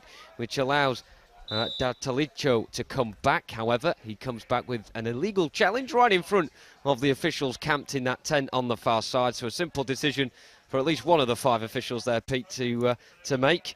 And it'll be a foul in favour of Romania. And I suspect this will be the first team foul of the second half. Indeed it is. Italy with 1 team foul. Yeah, plenty of people mentioning the new rules here in blind football. No longer 3 team fouls resulting in an 8-metre penalty kick. Now 5, and you can see those indicated on screen below the score. So 1 there to Italy. Also the goals are an awful lot bigger. 66 centimetres wider, 33 centimetres higher, resulting in plenty more goals. Also the time has been stopped after every incident. So more time, bigger goals, more exciting blind football. Here goes Poliobo once again over the halfway line, past the broken line, left-hand side kickboard. He's got 3 men following his every move at the moment. He passes the ball back and then goes all the way inside his own half and picked up by number 10, Tiberian Poole, who decides to go by himself. A lovely shot from distance, straight at the goalkeeper though, and the goalkeeper did well to hold on to that. Real stinging effort by the Romanian number 10. And straight into the goalkeeper's chest. Poliobo at the other end picks the ball up past the broken line and just miscontrols it in the final third. That's not happened for around about 10 or 15 minutes. Poliobo's been very consistent. Ball runs out at the other end for another restart for Italy. All their moves coming through the young 15-year-old. Goalkeeper bowls it out down the right-hand side. Controlled well by Maru, the substitute. Goes towards the corner. Can he keep it from going out of play? He's got a Romanian player with him. Puts his hands in the air to say, I didn't touch that at all. And the referee disagrees and says, a corner to Italy on the right. Yeah, it certainly is. I think a third Italian goal really kills this game off, Pete. However, if Romania get one, this will be an interesting development to go into the final 15 minutes of the game with. Still got quite a while left. The next goal absolutely crucial in this one. Nicely poised indeed. Currently Italy reciprocating the scoreline that they lost by to Germany on day 1. A collision between Ayobo there and the number 8 for Romania, Botas. Botas coming out on top, and he strides from left to right into the offensive zone. Pawns are there as well. He's currently battling away with Dalaccio. Dalaccio, a very physical presence for Italy, always keen to get into a challenge. Pawn though, nice trickery from him to go laterally from right to left, just along the dashed line, but he loses possession, and now Ayobo is on the counter charge at the other end. Down the right-hand side, forced right up against the wall here with Kovac in his back. Ayobo will try and turn away from him, And he has to retrieve a few yards before getting the room to charge forward past 3 defenders. Chance for the hat-trick, saved well by the shins of Vlad Tofan. That almost would have been game, set and match, but Tofan equal to it. Very close indeed for a third. Yeah, good goalkeeping is going to be called into action here as well, because here goes Maro, same position, left-hand side of the D, can't get a shot off on goal, but great save by the goalkeeper, did very well, went down on one knee to spread himself.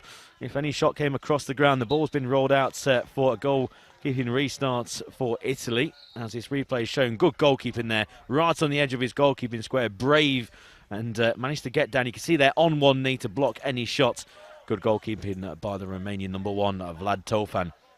Down the right-hand side goes Maro once again, inside Romanian territory. Lovely little back heel, goes to ground, appeals for a free kick, non-given. He's still got the ball on the edge of the D, now more centrally with Poliobo. But here come Romania. They turn defence into attack very quickly. Kovakis into the final third. Good tackling back by Dalacho, who goes to ground inside his own third, nothing given. So Romania have 3 players inside the Italian half. Number 9, Kovakis, still with the ball, just momentarily loses its position, so it's picked up by his teammate Porn on that right-hand side. He's got 2 Italian defenders behind him, so he's going to have to wrestle them off the ball. He's going back to the halfway line. Now comes number 8, Bottez. Bottez straight down the centre, stopped by the last man for Italy. He's still got the ball, the attacker for Romania. Goes himself down the right-hand side, and he can't keep that from going out of play. But end-to-end football here in the second half. Italy leading still by those 2-0. The difficulty for Romania is that with a 2-goal deficit, Italy can just sit back defensively and soak up any pressure coming towards their way. Romania aren't getting any space in front of goal to get a shot off at the moment, and as hard as they're trying, nothing is really becoming fruitful for them. There is a timeout called. Don't know which way it's gone. It looks like Romania, because the Romanian coach, Sorin Lapadatu, has the clipboard out. He's also getting ready for a substitute as well. And in fact, a substitution is now incoming for Romania. And it looks like it's Kovacs going off. And coming onto the field will be Mihai Nistor, the captain of Romania. He was taken off as a precaution yesterday against England. He seemed to pick up a slight injury on his forearm. He's not wearing any protection on that left forearm today, which signifies to me that he is ready and raring to go for the remainder of this game. Kovacs coming off, though, a tough day's work for him, wiping the sweat off his brow after a very industrious performance. But unfortunately for him, nothing forthcoming in front of goal. So throw-in taken from the goalkeeper Vlad Tofan for Romania. Downfield, cannons off at Iobo towards the left-hand side. But Botes trying to pick possession up. It's tight at the moment, and the wind breezing around Berlin certainly doesn't help the players either, as the ball may be heavy, but due to its small size, it's very easy for it to be drifted across the surface, unaided by the players, and instead by the wind. Iobo coming down the centre, again past 3 men. One of them tackles him legally, Botes, but the other one coming in not so legally. I think Anton committed the foul there late onto the scene, and it will be probably a first team foul of the second half from Romania.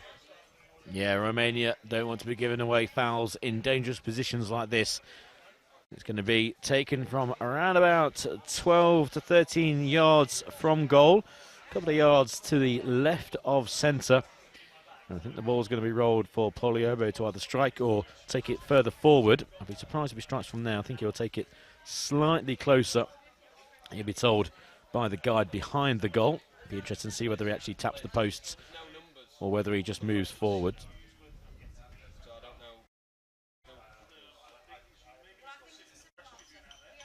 Three-man wall for Romania, standing to the left of goal from the point of view of Poliobo for Italy.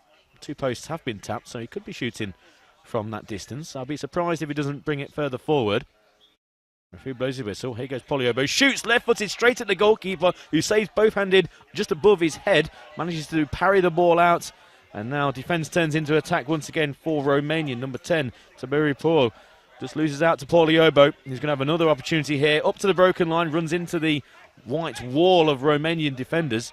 And they try and clear it, and they do so through Nistor down the right-hand side. Not out of his own half, though. He's got 2 Italian men in front of him, so he'll do well to get past both of them. And he fails.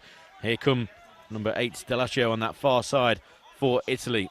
Just loses the ball once again. Cleared this time by Romania. That's better into the Italian third, but I think it's got too much on it, and it will run out of play once again for a goalkeeping restart for Italy. Underarm throw down the right-hand side. Easily controlled by Mauro. Goes past the halfway line. Central position. Goes past 2 men. And the last man just gets a foot on it. Clears it back into the Italian half. Picked up by Pogliobbo in his own third.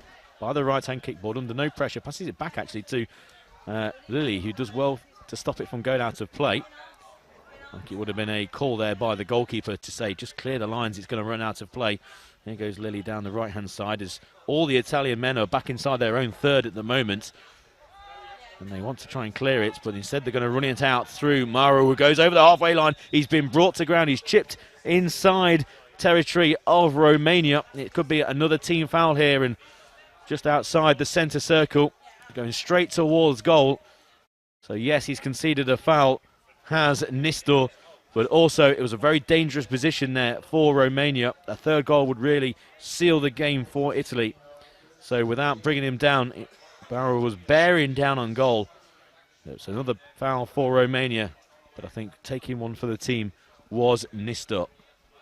So Pogliobbo, this time from deeper, is inside the centre circle. He's very central. 3 men are in the wall. But again, I think Pogliobbo is going to take it himself, get in past the broken line, and then take a shot on goal. In fact, he's going to take it himself.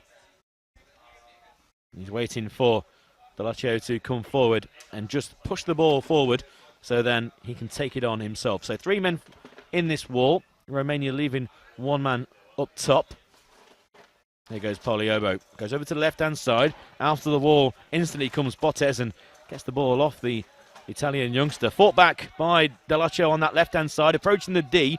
He's got a Romanian man in front of him, so he can't get a shot off on goal. They're tussling inside the Romanian third. Both go to ground. Referee wave play on, and Romania can bring it out of their own half. Up to halfway, just stands on the ball, does Bottes, and Pogliobbo picks it up. Lovely little pirouette inside the centre circle. Straight down on goal. Central position, left-footed shot from just outside of the D. Goes wide of the right-hand post by a yard, but another effort on goal by the youngster from Italy. Pawn on the left corner of the Italian box, controls it nicely as he leans down on one knee to bring it under control, but he runs into the blue wall of Italy. Yobo coming over halfway, trying to make some inroads happen for the Italians, but Bottes picking it up in a central position. Drifts out left on halfway, got 1 man in front of him, that is Pawn. Indeed, he picks him out as well. Back to goal, just on the edge of the broken line, but a good interception behind him from Delaccio can bring the ball forward for Italy. Iobo now has it just over the broken line, charging down the left side of the box. He's clear one-on-one and he drifts it wide with the left foot of the left-hand post of Vlad Tofan. What I really admire about Paul Iobo, every time he gets the ball, yes, he can't see what's in front of him, but he is well aware that there will be a couple of big Romanian defenders in his wake. However, it doesn't stop him from just charging down the centre of them. Brave as a lion is Paul Iobo. Saw that earlier when he got the twisted ankle, but they're charging down the left side and firing wide of goal. Ball breaks harmlessly into the heart of the Romanian defence. So in fact, will roll all the way through now to Vlad Tofan, who can just take a bit of a breather and throw it down the centre. It's a good ball as well, all the way through to Nistor, left-hand side of the area. In his back is Mauro, and they force the Romanian towards the byline, and he runs out of room. In the end, Nistor, which sort of sums up Romania's game, 2-0 down. 10 minutes remaining, and the Italians taking things pretty easy at the moment, and in fact they're going to make another change now as well. Massimo D'Atlio going off, and coming on is the youngster Francesco Cavallotto, the number 10, and it will be Italy with possession of the ball from the restart. As I said, 10 minutes remaining, 2-0 up, things looking pretty comfortable, Pete. Yeah, Pogliobbo's on the pitch, so Italy still have that attacking threat, and they're looking very secure in defence as well. 10 minutes to go.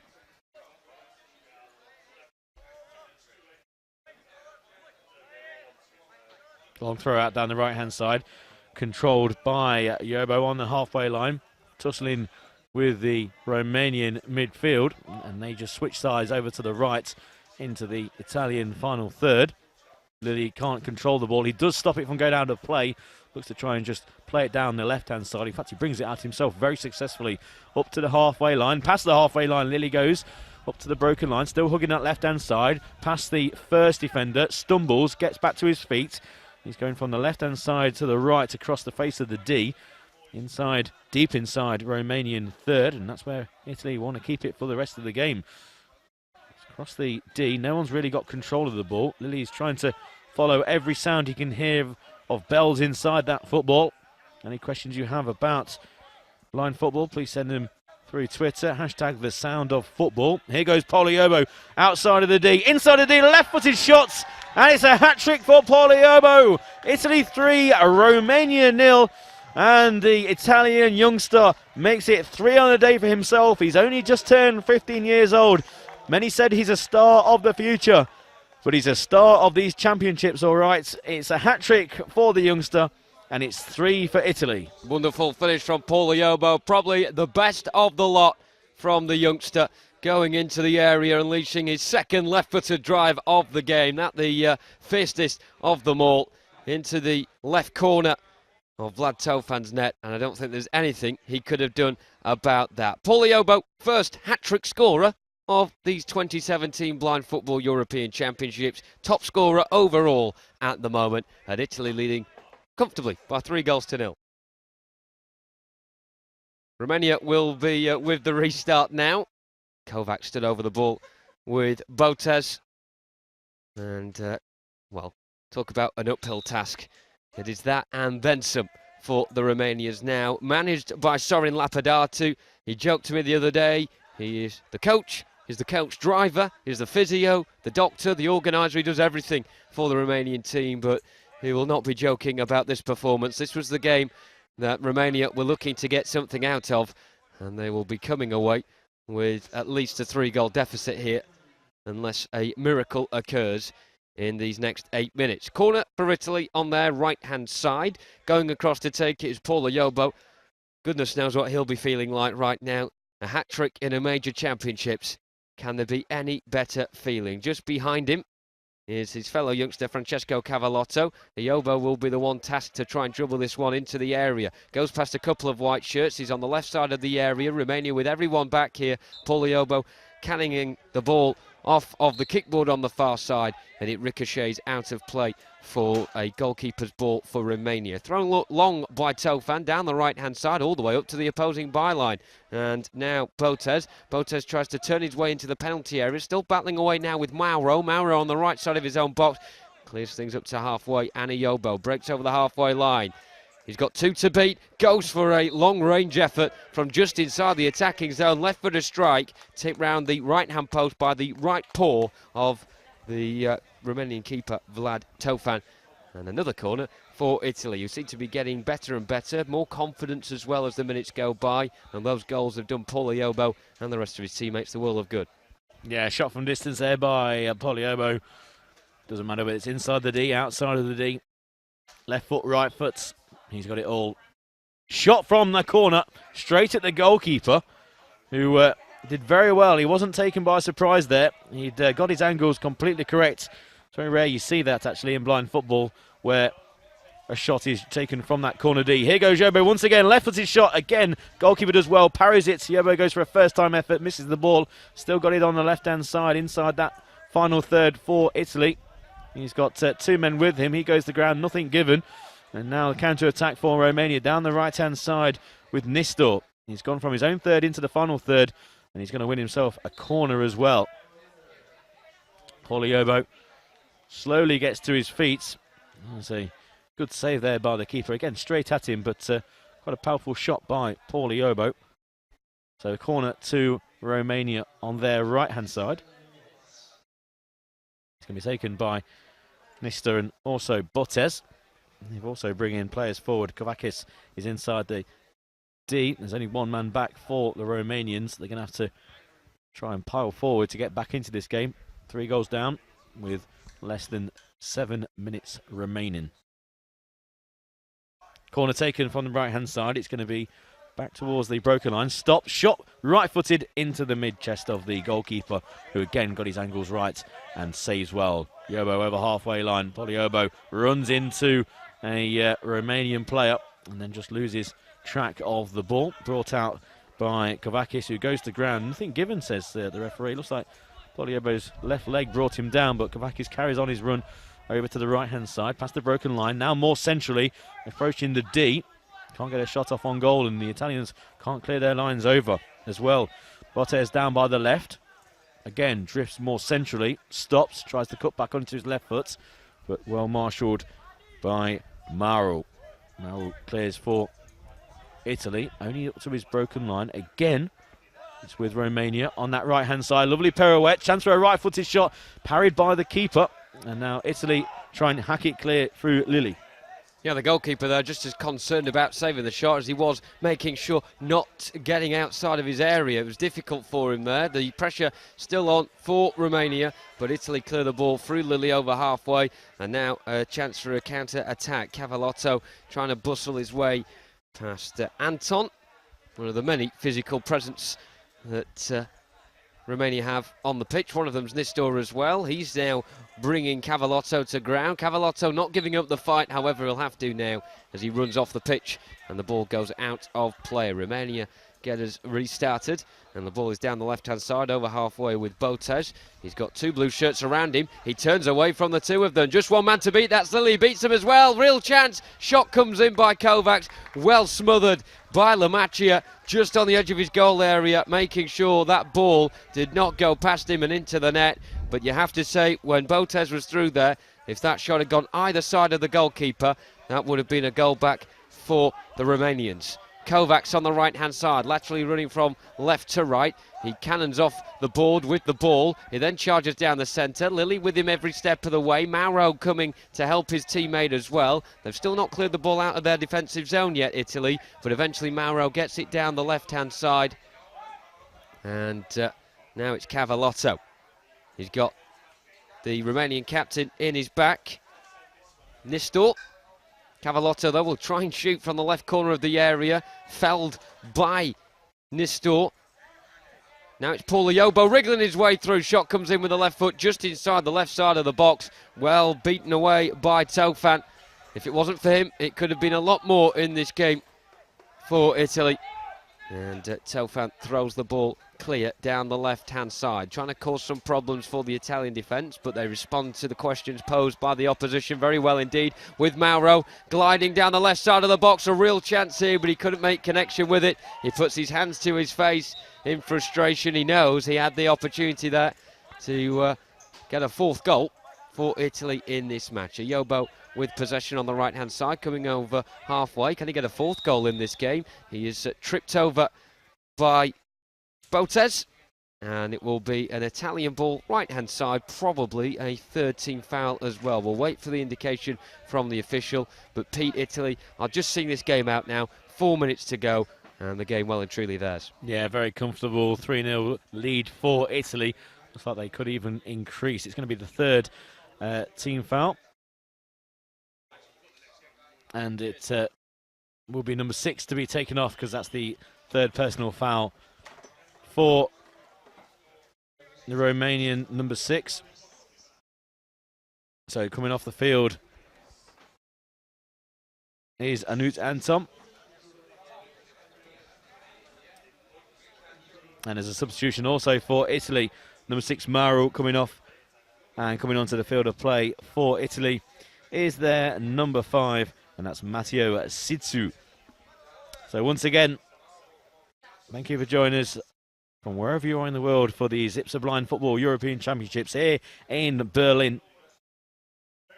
Please follow us on Twitter as well, at Euro 2017 Berlin. Use the hashtag #TheSoundOfFootball and ask us any questions on this tournament, all for the sport of blind football as well. Any questions about players, teams, or any of the rules about blind football. Also tell us who you're supporting and where you're watching as well. Here goes Poliobo in the final third. Right-hand side, he's got 3 goals to his name and he's looking for a 4th already. Here goes Yobo, past the broken line. Central position, left-footed shot, well saved by the left leg of the goalkeeper. The ball still live inside the D, although Yobo is fouling the defenders, trying to get, again, possession of the ball. He's very eager indeed. And it looks like that's going to be the last effort for Poliobo, who goes over to that left-hand side by the dugouts. Great save by the goalkeeper's left leg. Now that's the second team foul for Italy, and now plenty of substitutions are going to be made. Coming off for Romania is number 7, Mihaly Nistor, and onto the field of play once again is Cosmin Carlotta. I think that's going to be the only substitute made. Poliobo is going to stay on the field. Less than 4 minutes remain, 3.5 to be precise. Italy leading by those 3 goals to 0. And currently in our stand, the French team that have been in the stand for this match between Italy and Romania are just departing now out of the exits, gearing up for their game, which is coming up next on this live stream against the host nation Germany at 1:30 local time. Romania's next game, that's on Monday. They face Germany, and that is why this game, Pete, was so important today. Yeah, timeout called by Italy. So timeout called by Italy. 2 teams going over to the far side, and they'll have a minute break. And yes, there's some cracking games coming up. Germany in action at 1:30. 5 o'clock today, you've got a huge clash in Group B. You've got a rematch of the 2015 European Blind Football Championships final from 2015. It is Turkey against Russia. Turkey are the defending champions, and they look very impressive yesterday. So that's at 5 o'clock today. Make sure you're back with us. And again, 5 o'clock local time here in Berlin. Do get in contact with us. I mentioned that hashtag #TheSoundOfFootball. Send us your questions regarding the tournament and the sport of blind football. So this game looks like it's going to Italy. We're talking to, hopefully, Poliobo after the match. I'm going to head down onto the field of play. And one thing I want to ask is what was said, actually, after the Germany game between the players and the coaches for this performance. I know they targeted the game as a possible 3 points. And also, one of the questions we're going to hopefully ask is, does this increase the expectations on their remaining game? They will be playing next on Tuesday against England. And yes, they targeted this game as 3 points, possibly against Romania, but does it increase their chances against the so-called better teams in the group? Tough schedule for Italy, and some of it enforced as well. Of course, they had to play Friday night and Saturday morning due to the rain delay in the Germany match, but they will get a much-deserved day off tomorrow, regroup, get ready for that England game that you mentioned on Tuesday night. And that'll be a tough task. England looked good yesterday against Romania. A comfortable 6-0 win for them. England back in action again tomorrow against France. England having their day off as we speak. At the moment, Kovac on the far side, just talking to Sorin Lapadatu, who is, as I say, trainer, coach, physio. He does the whole lot. And he's currently just making sure that the eyewear of Florin Kovac is in order and correct. Of course, it's not just the blindfolds, Pete, that these footballers wear. They've also got the patches underneath as well.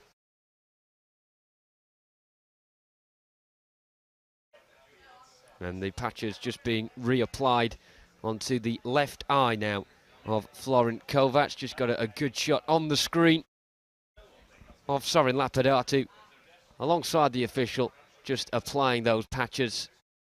And a bit of DIY of the eyes being done there by the coach in his red top, with Romania in white letters on the back of it. And Romania in their white kit, trailing by 3 goals to 0 with 3.5 minutes to go, looking to try and get one back here and restore a bit of pride for their nation. It's been a decent, hard, workmanlike performance from them, but they just haven't yielded anything in front of goal. Botes turning nicely, trying to charge through the 2 Italian defenders, who are resolute and with him all the way, and the ball just goes all the way through to the goalkeeper for Italy. Marco Lamacchia has not had too much to do in this game. And the ball goes right down the other end of the field and to the opposite number, Vlad Tofan, in his bright green strip with black shorts Black socks should I say, throws it down the left-hand side. Poliobo gets to it first, but responding to the bell in the ball is Adriano Botes. However, Poliobo wins the battle. He comes down the centre of the field. He's got 3 white shirts swarming around him. One of them is Kovac, who has certainly epitomised that workman-like performance I referred to earlier on. He's been everywhere on the field, lacks in pace, but certainly has a lot of heart, grit and determination. He's trying to win the ball at the moment away from Francesco Cavallotto. The ball's on the Italian left. Nice roll back from Cavallotto as he gets into the area, left-hand side of it, but it goes all the way through to the goalkeeper's area, Vlad Tofan. And Romania survive another Italian wave of pressure. Yeah, long throw downfield. Romania, if they're going to get back into this game, they're going to have to score in the next minute or so to stand any chance of pulling this 3-goal deficit back. It's Lilly on that far side for Italy, inside his own third. He's wrestling with Kavakis, who does well. Lovely drag back towards a more central position. 8 metres from goal, cleared by Italy. And now a counter-attack. There's only 2 men back for Romania. And there goes Lilly, who's usually a defender, but he's turning defence into attack at the moment. Too much on that, and that runs out of play for a restart for Romania. Long throw out by their goalkeeper down the left-hand side to number 8, Botes. Botes, their main goal threat. Can't stop that from going out of play. And again, it's going to be a goalkeeping restart. And a substitution as well for Italy. Francesco Cavallotto will depart from the field to be replaced by Giuseppe Catarinella, making his first appearance in these championships. And he, judging by the number 2 on his shirt, will be taking a more defensive role in the Italian diamond. It's been a bit of a cross formation in this game. They've gone from a square formation, the Italians, with 2 at the back, 2 up front in the first half. A more reserved diamond formation in the second, with 3 sitting at the back. And Poliobo at the point of that shape up front to do all the damage. And he's done it again. Goal number 4 for Poliobo and Italy. A deflection off that one by a Cosmin Carlotta. Really fooled Vlad Tofan as the ball just whipped into the bottom right corner of his net. Poliobo just too strong for the Romanian defender, Anton. And despite the fact that the ball hit Iobo's right foot before he struck it with the left, the deflection certainly helped his cause. And he gets goal number 4 for Italy in this match. And they certainly, as if there was any doubt anyway, will be taking the 3 points out of this game. Great shoulder charge into Anton, who certainly was put into his place with that one. The Iobo shot was going straight down the goalkeeper's throat. And I think he just was resigned to the fact that due to that deflection, it was going to go into the bottom corner of the net anyway. Romania 4-0 behind now.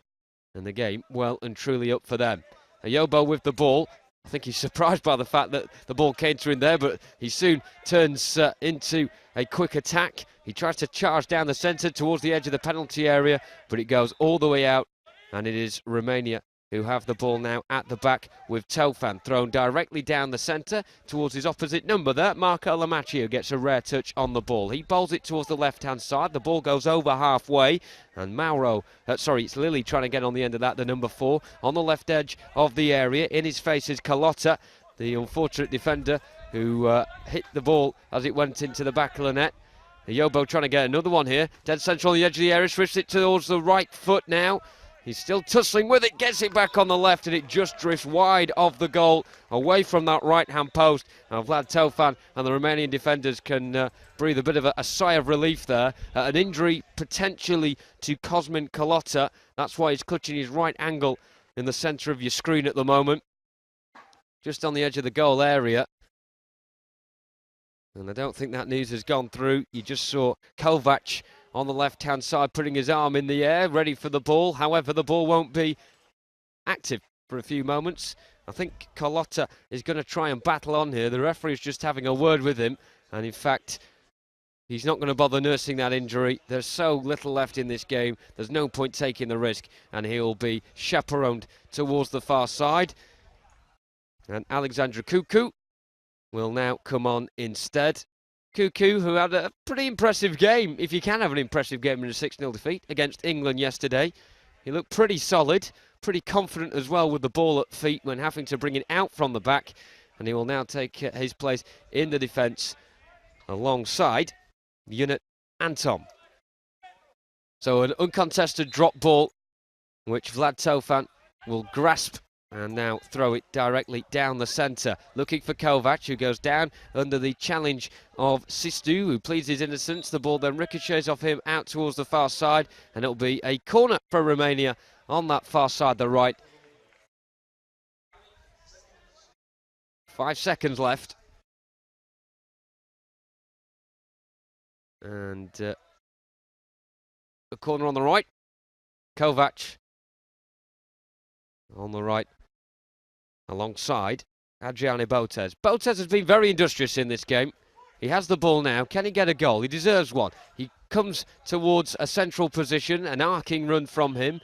It's thwarted by Jacopo Lilli, who celebrates in the air as he goes towards the Italian bench on the far side, and that is because the full-time whistle has been blown. 40 minutes up here, and Italy recording their first 3 points of the tournament, their first goals as well, all scored by Paul Ayobo, the number 7, just on the left of your screen, and he is embracing the hugs from the Italian coaches.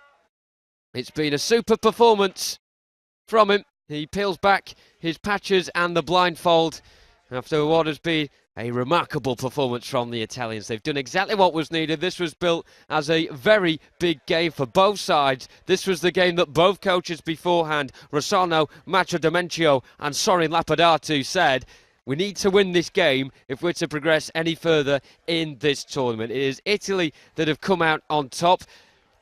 4 goals in very similar times, to be fair. Ayobo with 7 minutes and 10 minutes, very similar times in the first half, and then 7 minutes separating the 2 strikes from him in the second period. We will soon hear from Pete Selby, who will be talking to Paul Ayobo on the field, as both teams shake hands after that one. Paul Ayobo just been taken into the centre to join Paul on the field.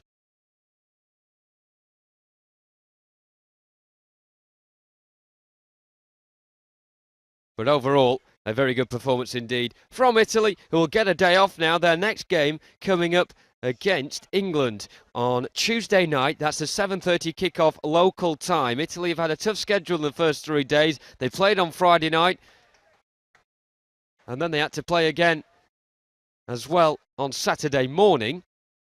And then they played today on Sunday as well. So they have a day off tomorrow. England coming up on Tuesday. As for Romania, it gets tougher and tougher for them. They had a tough day yesterday against England, losing 6-0. Today, losing 4-0. And next up, the home nation Germany, who will be backed by a good crowd under the floodlights on Monday night. That is another 7:30 kickoff local time. Next up on this pitch will be France against Germany. France, the first time they'll be taken to the field in these championships. 3 times winners of the European Cup. And they will be facing the home nation Germany, who put in a good shift against Italy in the first game on Friday night / Saturday morning. So we can now go to Pete Selby. I'm glad to say he is joined by Paul Ayobo. 4 goals for him, and he's talking now on pitch. Paul Ayobo, a fantastic man-of-the-match performance today. 4 goals after a disappointing defeat on the opening game. How did Italy change their approach for this game against Romania? Poi congratulazioni per i 4 gol, una partita molto forte da te, però da tutta la squadra. Come ha cambiato le intenzioni e cosa ha detto il direttore tecnico a voi dopo la perdita contro la Germania di entrare in questa partita così forte? No, eravamo convinti di vincere perché dopo la sconfitta con la Germania non volevamo prendere una seconda sconfitta, per cui siamo entrati con la mentalità di vincere. Well, we had a sure aim. We wanted to win the game. After losing against Germany, we was quite positive, and coach said, well, let's go out and win, and we showed it and we win. Italy targeted this game against Romania for 3 points. Does this change expectations going forward? You've got a big game against England in 2 days. Do you think you can get 3 points against them and maybe qualify for the semi-finals or even go further? dopo aver perso con la Germania, oggi sicuramente dopo i primi 3 punti il punto di vista è più positivo. Dopodomani avete una sconfitta contro la Inghilterra molto molto dura. Come sono le aspettazioni adesso contro la Inghilterra? Potete anche conquistare lì 3 punti, e come vive il sogno di continuare in semifinale? E giocare con l'Inghilterra è una bella partita perché sono molto forti. Ho giocato contro di loro 3 mesi fa e anche un anno fa, però non sono scarsi e sono molto forti. Se ci mettiamo la mentalità giusta possiamo vincere, secondo me. Well, I played England 3 months ago. They are absolutely strong. It's going to be a nice game, and we will enjoy it if we show the right mentality and give 110%. It's not impossible to win, but it's going to really tough. Paul Yobo, 4 goals today, man of the match performance, and we look forward to seeing you in a couple of days against England. So Yobo getting a much-deserved round of applause here inside this arena in Berlin. Alongside me, Jonathan Bell now, who you've had in your ears commentating on the game. The statement, an impressive young man, is often used. Impressive young man.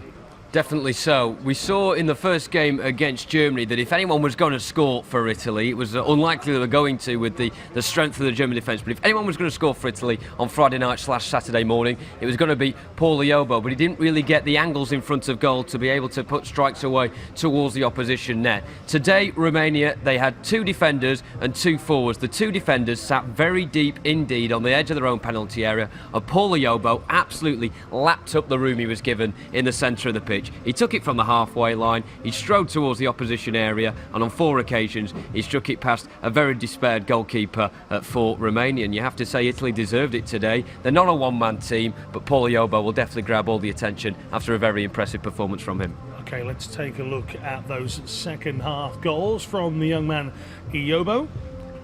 Yes, and as he has the ball on the right-hand side here, this one for the hat-trick.